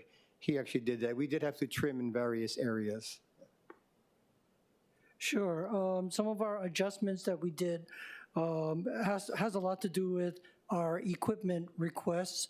A lot of times we generally look at our instrument replacement based upon the age of the instruments and the life expectancy. So we've actually kind of either had to put on hold the purchasing of replacement instruments. We've had to try to change things as far as seeing what can be repaired to the extent that it's still extend the usable life. But by and large, our operating expense is pretty trim so that we don't have a whole lot to take off for just day-to-day operations. So we had to trim mostly from a lot of our equipment requests. Okay, thank you. I was just wondering, we mentioned, I know in a previous agency that came before us, not the regular 7:45 to 4:30. What is the schedule of a band member? Are you guys meeting every day, or how does that work with appearances and then practicing? Well, we our performance schedule is 5 days a week. Some weeks it's 6 days a week. We can do up to four performances a day.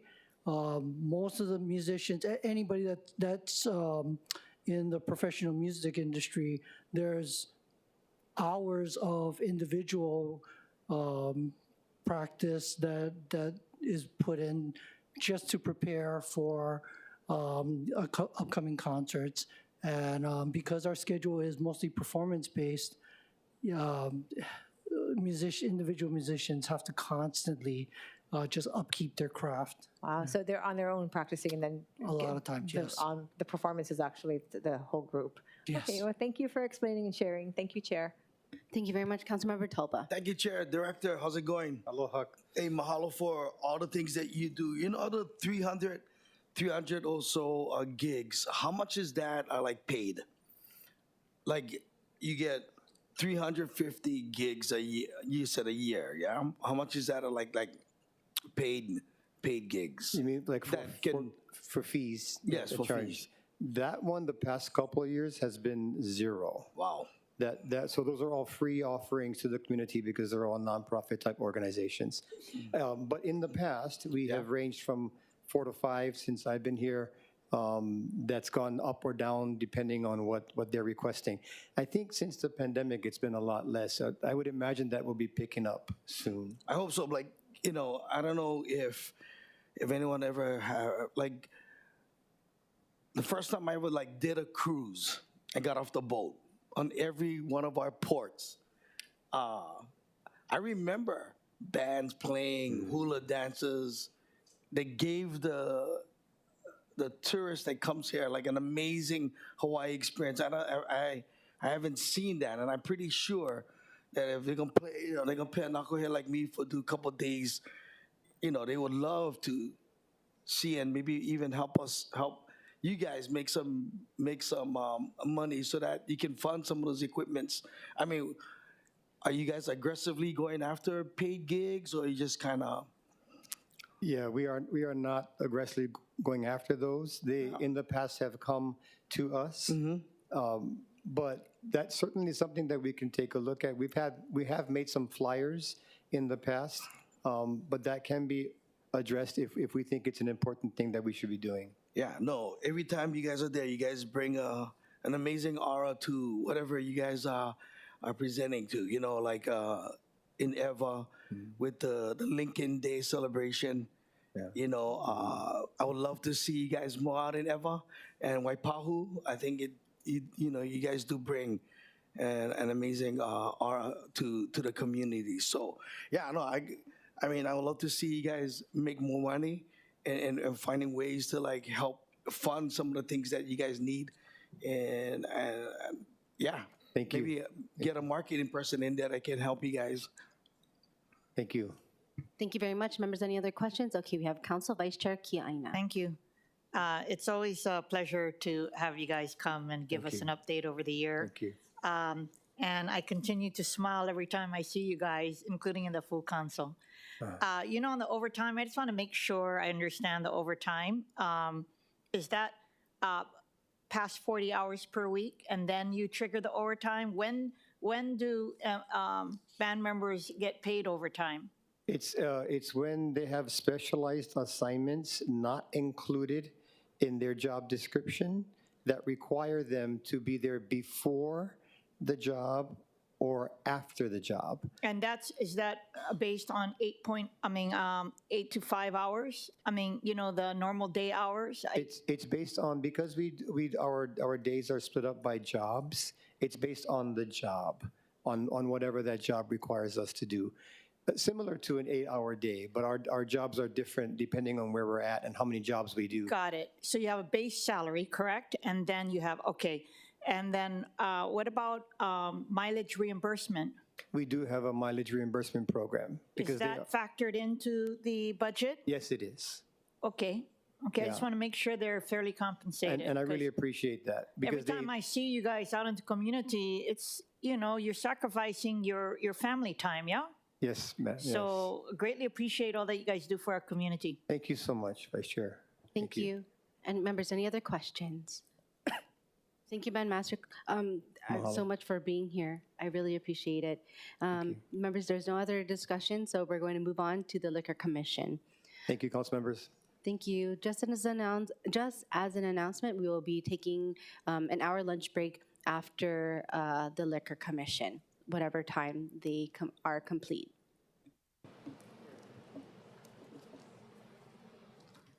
Good afternoon.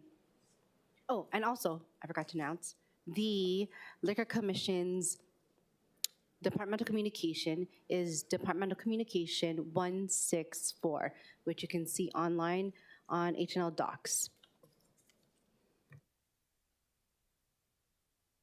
Committee Chair Cordero, members of the Honolulu City Council, good afternoon.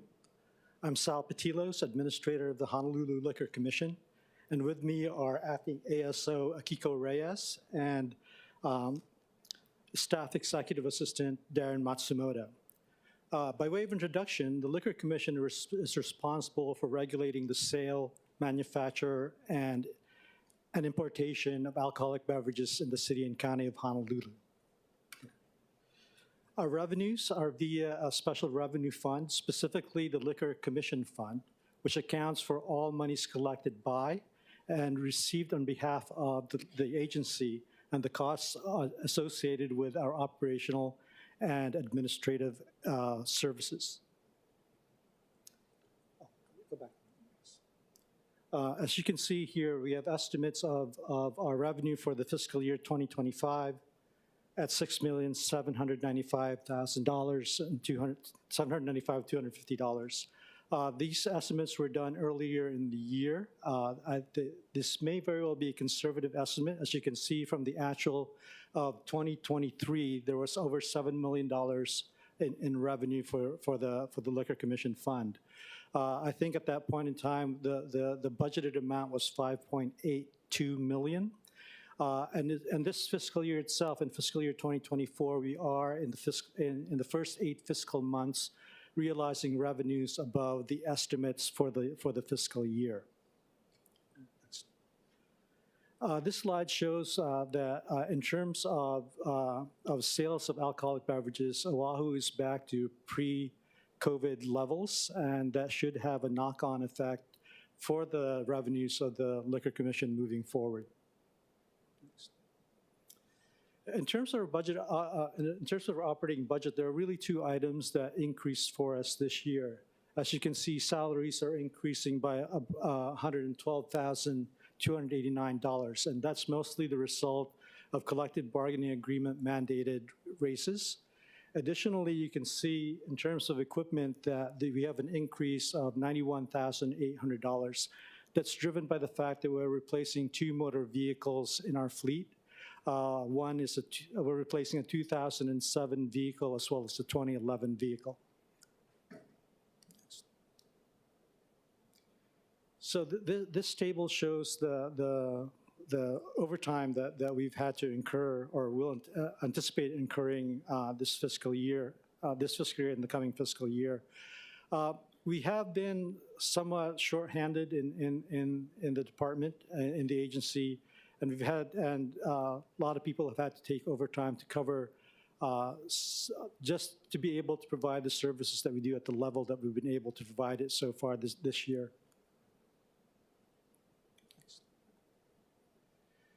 In terms of the the question about vacancies. As you can see, there are 53 full-time positions in the agency.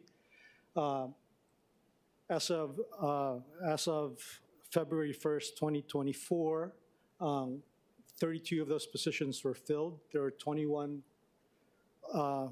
regular positions vacant, and that's a 40% vacancy rate. That said, we have been able to hire, well, we have some people going through the process of being hired, and we anticipate that if all of those people actually join the agency, the vacancies will be about 12 positions or a 23% vacancy rate. And you can see here the numbers of individuals that we've been able to hire and are in the process of hiring. We've been able to hire liquor control investigators, office assistants. The chief investigator himself is a position that's finally, knocking on wood, hopefully filled. And right now we have 9 liquor control investigator positions that still need to be filled for the agency. And so as well as administrative service officer, and a licensing clerk as well. So there are 12 positions to be filled in the agency moving forward.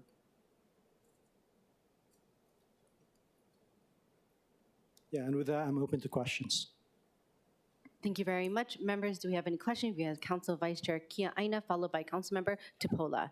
Administrator, thank you so much for your leadership, including the leadership of your commissioners to prioritize a lot of the concerns that have been raised. I think there's a market improvement since your arrival. First, with regard to on the vacant positions, so I understand 12 will be filled. With the remaining, how many vacancies remaining after that? So there will be 12 vacancies remaining. And after that, is it your intent to wipe that out during fiscal 25? I think we will try to do that. We've been successful in terms of hiring liquor control investigators this year. We put that position on continuous recruitment, and we've had several lists go before us, and we've been able to extend offers to liquor control investigators. And our hope is that we were able to fill all of those positions. But there's a little bit of a proviso. We are attempting to do a reorganization where we will be shifting some of those positions to LCI 3s to provide what the system review said we needed to provide for the agency, which is upward mobility for our investigators. Okay, and that will help with regard to either redescribing or reclassifying their jobs, and I'm hoping to bump up their pay, correct?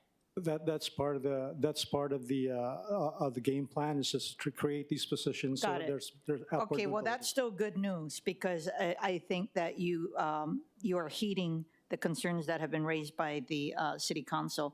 With regard to your budget, you generate about 7 million and your budget is under 5. What happens to the remaining revenue? I think the remaining revenue actually, if you don't mind, I'll have Acting ASO Reyes respond to that question. Hello. So the statute allows our agency to retain 20% of budget every year.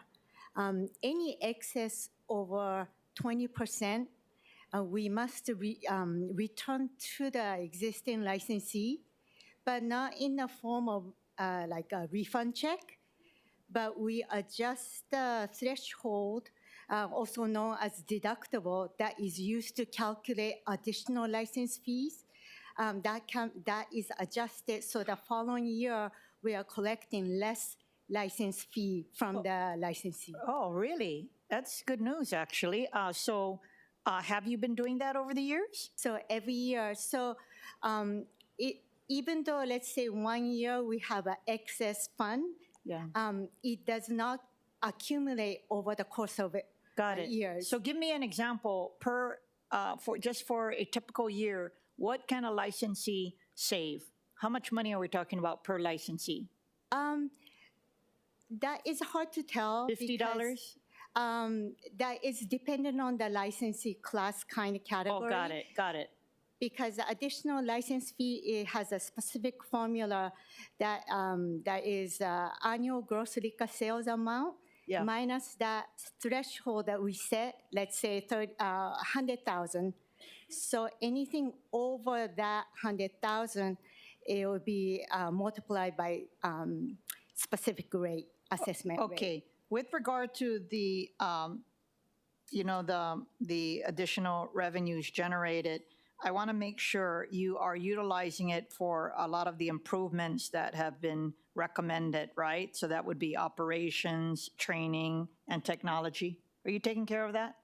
Yes, and thankfully, we are back to pre-COVID level, so we are able to utilize those funds. Okay, and just keep up the good work. Thank you. Thank you very much. Next, we have Councilmember Tupola, followed by Councilmember Okimoto. Aloha, thank you for being here. I guess along the same lines as Councilmember Kiaina, yesterday I asked BFS if you guys make more than what you budget, and he said, yeah, it's about the same, which I don't think that's true. You guys make $7 million, or it says that your revenues were $7 million, and that you guys are budgeting a little under five, right? So I guess the question in regards to, because the liquor licenses are really, I mean, they're not really expensive, right? Aren't they only like 150, or what is the most expensive one? I think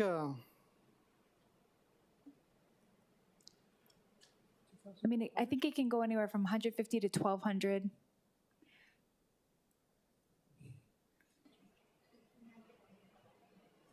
the most expensive one is $5,940. 5,900? $5,940. And then is there somewhere, I'm on you guys' website, is there somewhere where you guys have listed here over time what the license fees have changed from year to year? I don't believe we've done that. I think it's been relatively stable. Yeah, because I also heard that yesterday, what was iterated today, that because of the overage that the license fees come down, but I haven't seen that happen significantly. So in the event that you guys retain 20% of what you make, which would be like 1.4 million, there's still a bunch of money left. And I want to know where that's calculated, that the license fees have come down in proportion to the excess money. Where can I find that?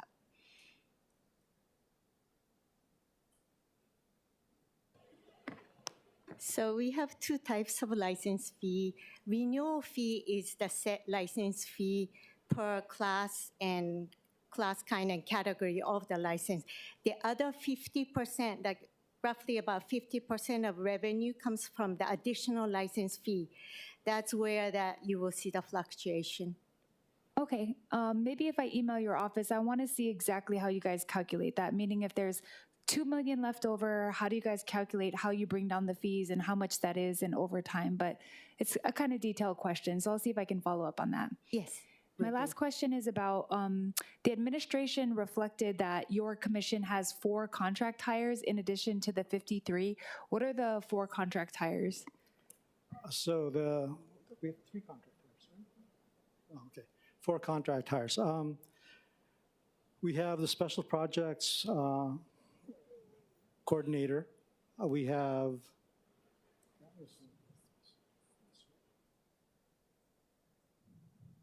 administrative specialist 2, and an information specialist. So do you think that you will be converting those contract hires into FTEs, or what is your position on that? I think for my position right now is that we try to fill all our positions as best that we can. As to whether or not we'll need the services of those contract hires moving forward as we begin to fill our permanent positions, I'm not really quite sure yet. It's just, I'm trying to figure out exactly where we would stand with regard to contract employees at this point. Yeah, I would look into that because I do think that if those are permanent for positions that you want, seeing as though you have some vacancies that you're trying to fill, the difference between a contract hire and the FTE is their benefits. So if these are people that have been working for a long time for the commission, then it is a good time while you have vacancies to convert that over, seeing as though you guys are about to start a reorganization. And it seems like you were the first department that said that you would possibly abolish some positions. So that's good news, meaning that you guys kind of know what you need moving forward and what you have now. I think just let me say that in terms of quote-unquote abolishing positions, it's just really a question of the dynamics of having the reorganization. So we're reallocating positions that we have to a higher level so we can provide upward mobility for individuals so that they no longer view the position as a quote-unquote dead-end job, that there's actually a method for them to move up into the organization, and in that way, hopefully retain them, the most senior ones with the agency. No, I'm following you. I understand what you're doing, and I think that it's good because obviously upward mobility would help people to want to stay. So thank you for having that foresight and vision. Thank you, Chair. Thank you very much, Councilmember Tupola. Next, we have Councilmember Okimoto, followed by Council Chair Waters. Thank you, Chair. Aloha, Administrator. I wanted to follow up on, we've talked about the vacancies. If you could share with us what a liquor control investigator, those are the ones that are going out. Yes, they're the ones who are going out inspecting the premises. The So licensed premises. what is their salary? What are we looking at? They have So an LCI one starts at $50,880, and an LCI 2 is $54,984. And is the difference in qualifications or just years of service? How does that work? So an LCI 1 has to have 1 year of service for us before they go through a progressional move to an LCI 2. So it's basically one year of service with the Liquor Commission. And their hours of operation, or when they're going out, it's usually in the evening. Is that correct? So they're not going out. That is the way things are now, but we've changed the position description to allow for, to try to get a larger pool. We've changed the position descriptions to allow for a day shift, simply because one of the findings of the system review was the fact there was inconsistency in terms of inspections because there were certain licensees that were not being visited because their hours of operation were not conducive to the night shift people being able to inspect the premises. Okay, I know that seems, it is fairly low and we're asking them to do quite a bit, it seems. I know when we met last year, it might have been, I'm not sure if it was before you came on or after, but the audit that had a lot of results in it, how has that been going with training of the investigators and getting them educated so that when they go out there, they're doing their jobs the best that they can? I think for us, in terms of the system review recommendations, I think we've moved forward in almost every one of those recommendations. When it comes to training, the agency had enough foresight to arrange for quote-unquote travel/training, where the LCI ones would get training from National Liquor Law Enforcement Agency or the Council for Licensing Enforcement and Regulation, so that there were some aspects of the training that dealt with de-escalation, which is one of the major things that the systems review had, but also more to the point of what they do and what they would need to do professionally, things like testifying, gathering evidence, those kinds of things. So, and we're now beginning to pivot and see whether or not there are some things, there are some courses that are being provided by Honolulu U to see that, to provide our employees, all of them, with the possibility of improving professionally and getting what they need to be able to move forward in terms of their careers in city government. Thank you. And you came in again at a time where you took on this this agency and there's challenges to it. Are the 21 positions or 12 will be filled? Are these new ones are they new fills or were they positions that were vacated since So the yeah, so when I came on board, as the table indicates, there were 21 positions that were vacant. We've been in the process of trying to address those vacancies, and so far, I think things take a while. It seems like, but at the very least, we've been able to recruit people, and there appear to be people who are willing to work for the agency. And so that's heartening to me that we've been able to get people in the door and actually accept positions. And it's not only the liquor control investigators, but also office assistants and support staff that we really do need. But I think that's just a question of time, and of course, there will be people who decide that they want to leave the agency and so on. But it seems as though we've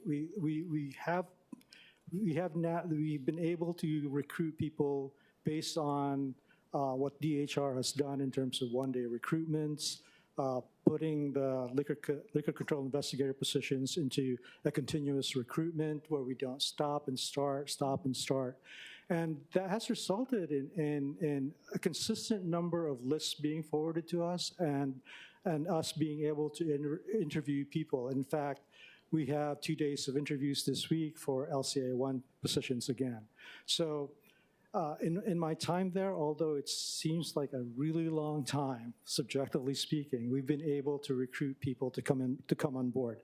And I'm hoping that with the more formalized training that they're undergoing, that they're willing, that they will stay. Okay, thank you. And just really quick last questions. The Chief Liquor Control Investigator, how long was that position vacant while we're waiting? And what's the salary for that position? I think that position was vacant for, I'd like to say about 1.5 years, I think. But as for the salary, pardon me while I look No at problem. my charts. I had an extension to that one. And what are the responsibilities of that Chief Liquor Control Investigator as you're looking that up? So essentially, the Chief Liquor Control Investigator is responsible for oversight over the field services branch, which is composed of the licensing section and the enforcement section. They're not going out into the establishments? Not technically, but they have the authority to do that if they want to do that. But they're more their position is more administrative.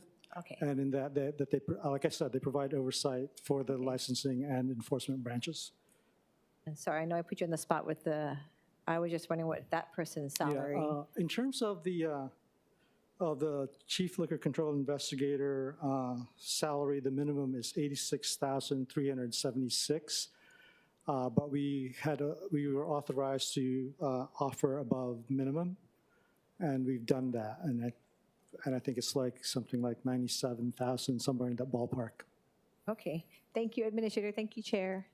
Thank you very much, Councilmember Okimoto. So Council Chair Waters, followed by myself. Thank you. During Vice Chair Kiaina's questioning, you alluded to trying to raise the pay for the liquor control investigators. What efforts have you made to try to increase the pay for them? So we've gone through a variety of questions with DHR about raising the salaries of the investigators. It's unfortunate that the methods that are available are difficult. Like, for example, pardon me, hiring above minimum, for example. It's difficult when you have individuals in those positions to hire above minimum. There's no mechanism for addressing the difference in salary when you've hired somebody prior to somebody else and you're offering a higher salary to somebody else. We've looked at shortage differentials. Unfortunately, in terms of shortage differentials, the real question comes to, are there applicants for those positions? And there are applicants for the positions that we have.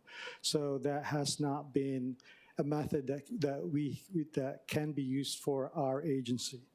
We've looked at the standard of conduct differential. The standard of conduct differential appears to be more a question of the CBA agreement than anything else. And so that's something that has, when it's come to city agencies that have that differential, it's been achieved via a collective bargaining agreement. We've looked at reclassification, and perhaps it's the most difficult thing to do, in that reclassification would impact not only the county of Honolulu, but also all the other counties, because we share the same position descriptions, and so a change for us would be a change for others. So there are difficulties in trying to address that. I mean, I recall our initial meeting when I was first hired, and my naive look at the spectrum of the range of the salary range for specific positions. And I said, hey, I've got room to the right. That seems to be a little more difficult. It is more difficult than I anticipated, trying to do that. But we've tried to go through every avenue that we can, and hopefully, those issues can be addressed later. But I think for us, the important thing is trying to provide upward mobility for the licensing control investigators that we have. I appreciate your efforts, and please don't give up. But I guess, who has discretion to increase the minimum pay? Is that DHR? Because it's not statutory, right? It's not by ordinance or by statute. I think, I'm relatively new to Hawaii, so I'm not really quite sure, but maybe that may be more a function of the collective bargaining agreement as to why salaries are where they are and why they stay where they are. I see. Do you think that contributes? I know you're doing continuous recruitment and you've had a positive impact on hiring liquor control investigators, but do you think the low salary has something to do with difficulty in filling these 9 positions? Oh, I'm quite sure that salaries have an impact on filling those positions. I think you don't have as broad a pool of candidates who would be interested when the salaries don't meet somebody's subjective idea of what that particular job should be paying.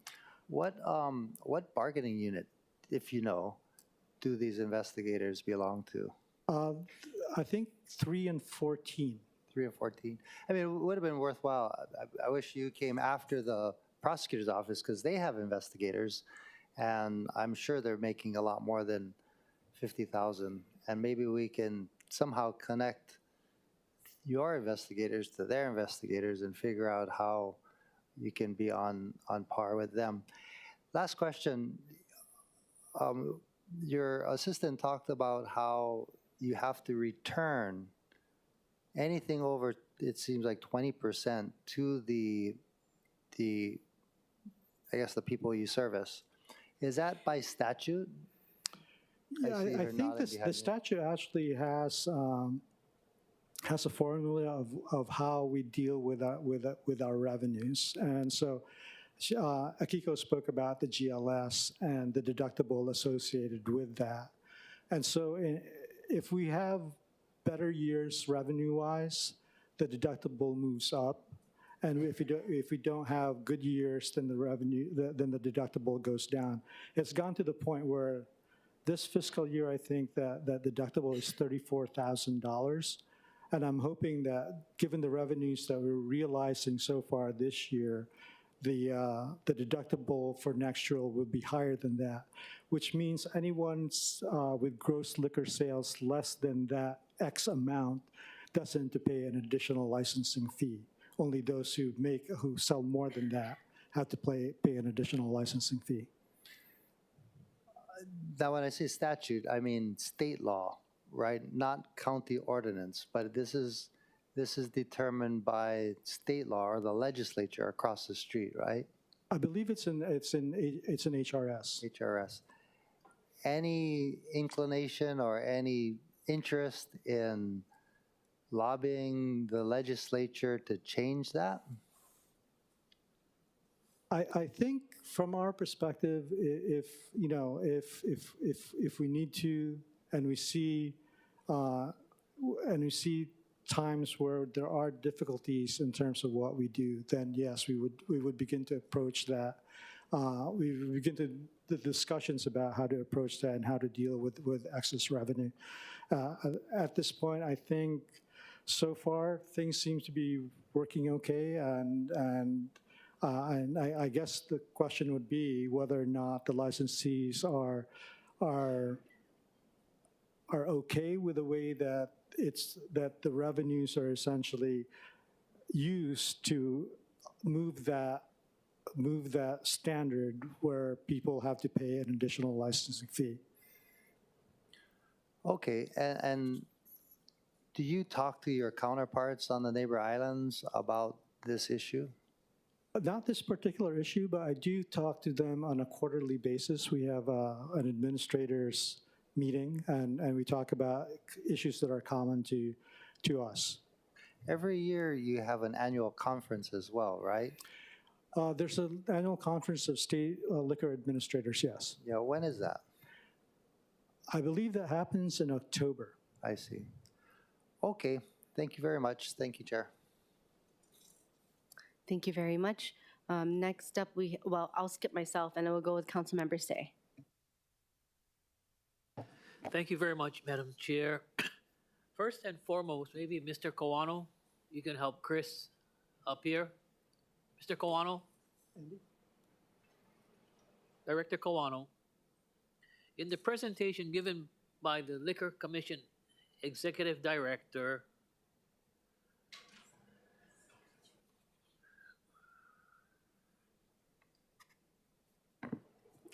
For the record, Andy Kawano, Director of Budget and Fiscal Services. Hold on. I would have to wait. I've lost quorum. Or I'm going to just assign both Councilmember Tupola and Council Chair Waters to the Committee on Budget as members.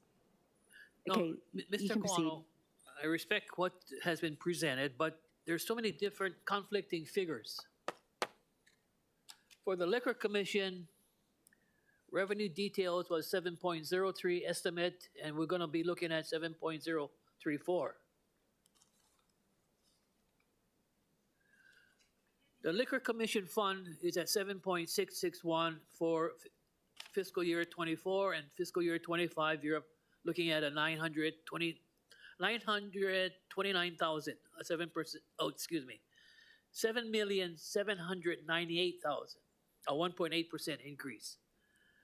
And then I don't understand, why did you guys put in this annual gross liquor sales, City and County of Honolulu? And it's $1 billion in reported sales. Oh, sorry. Akiko. So that just shows how the liquor industry is doing. It's not the amount of revenue that we receive, but the gross liquor sales that each licensee has reported. But doesn't the city have a liquor tax also? Yes, yes. But that slide is... What is the amount then from this 1.4 billion? I'm trying to get a figure so that I was going to calculate from 2018 to 2023, what was the average? So, and then with the average increase, whatever it is, I'm going to say to Mr. Kawano, that average increase should be added on to 25. So the gross liquor sales, it reflects on the additional license fees. So that for... Akiko, you don't have to. I'm just trying to figure out if I could have done this formula. I added up all of the total gross liquor sales for the county of Honolulu, average it out by the number of years, and then I come up with the increase of what it is, the mean. Would that mean, I didn't go further to say, Mr. Kawano, the estimate for 25 may be incorrect. May I use the excess of that increase for the general fund of the council members? Mr. Chris, you want to respond?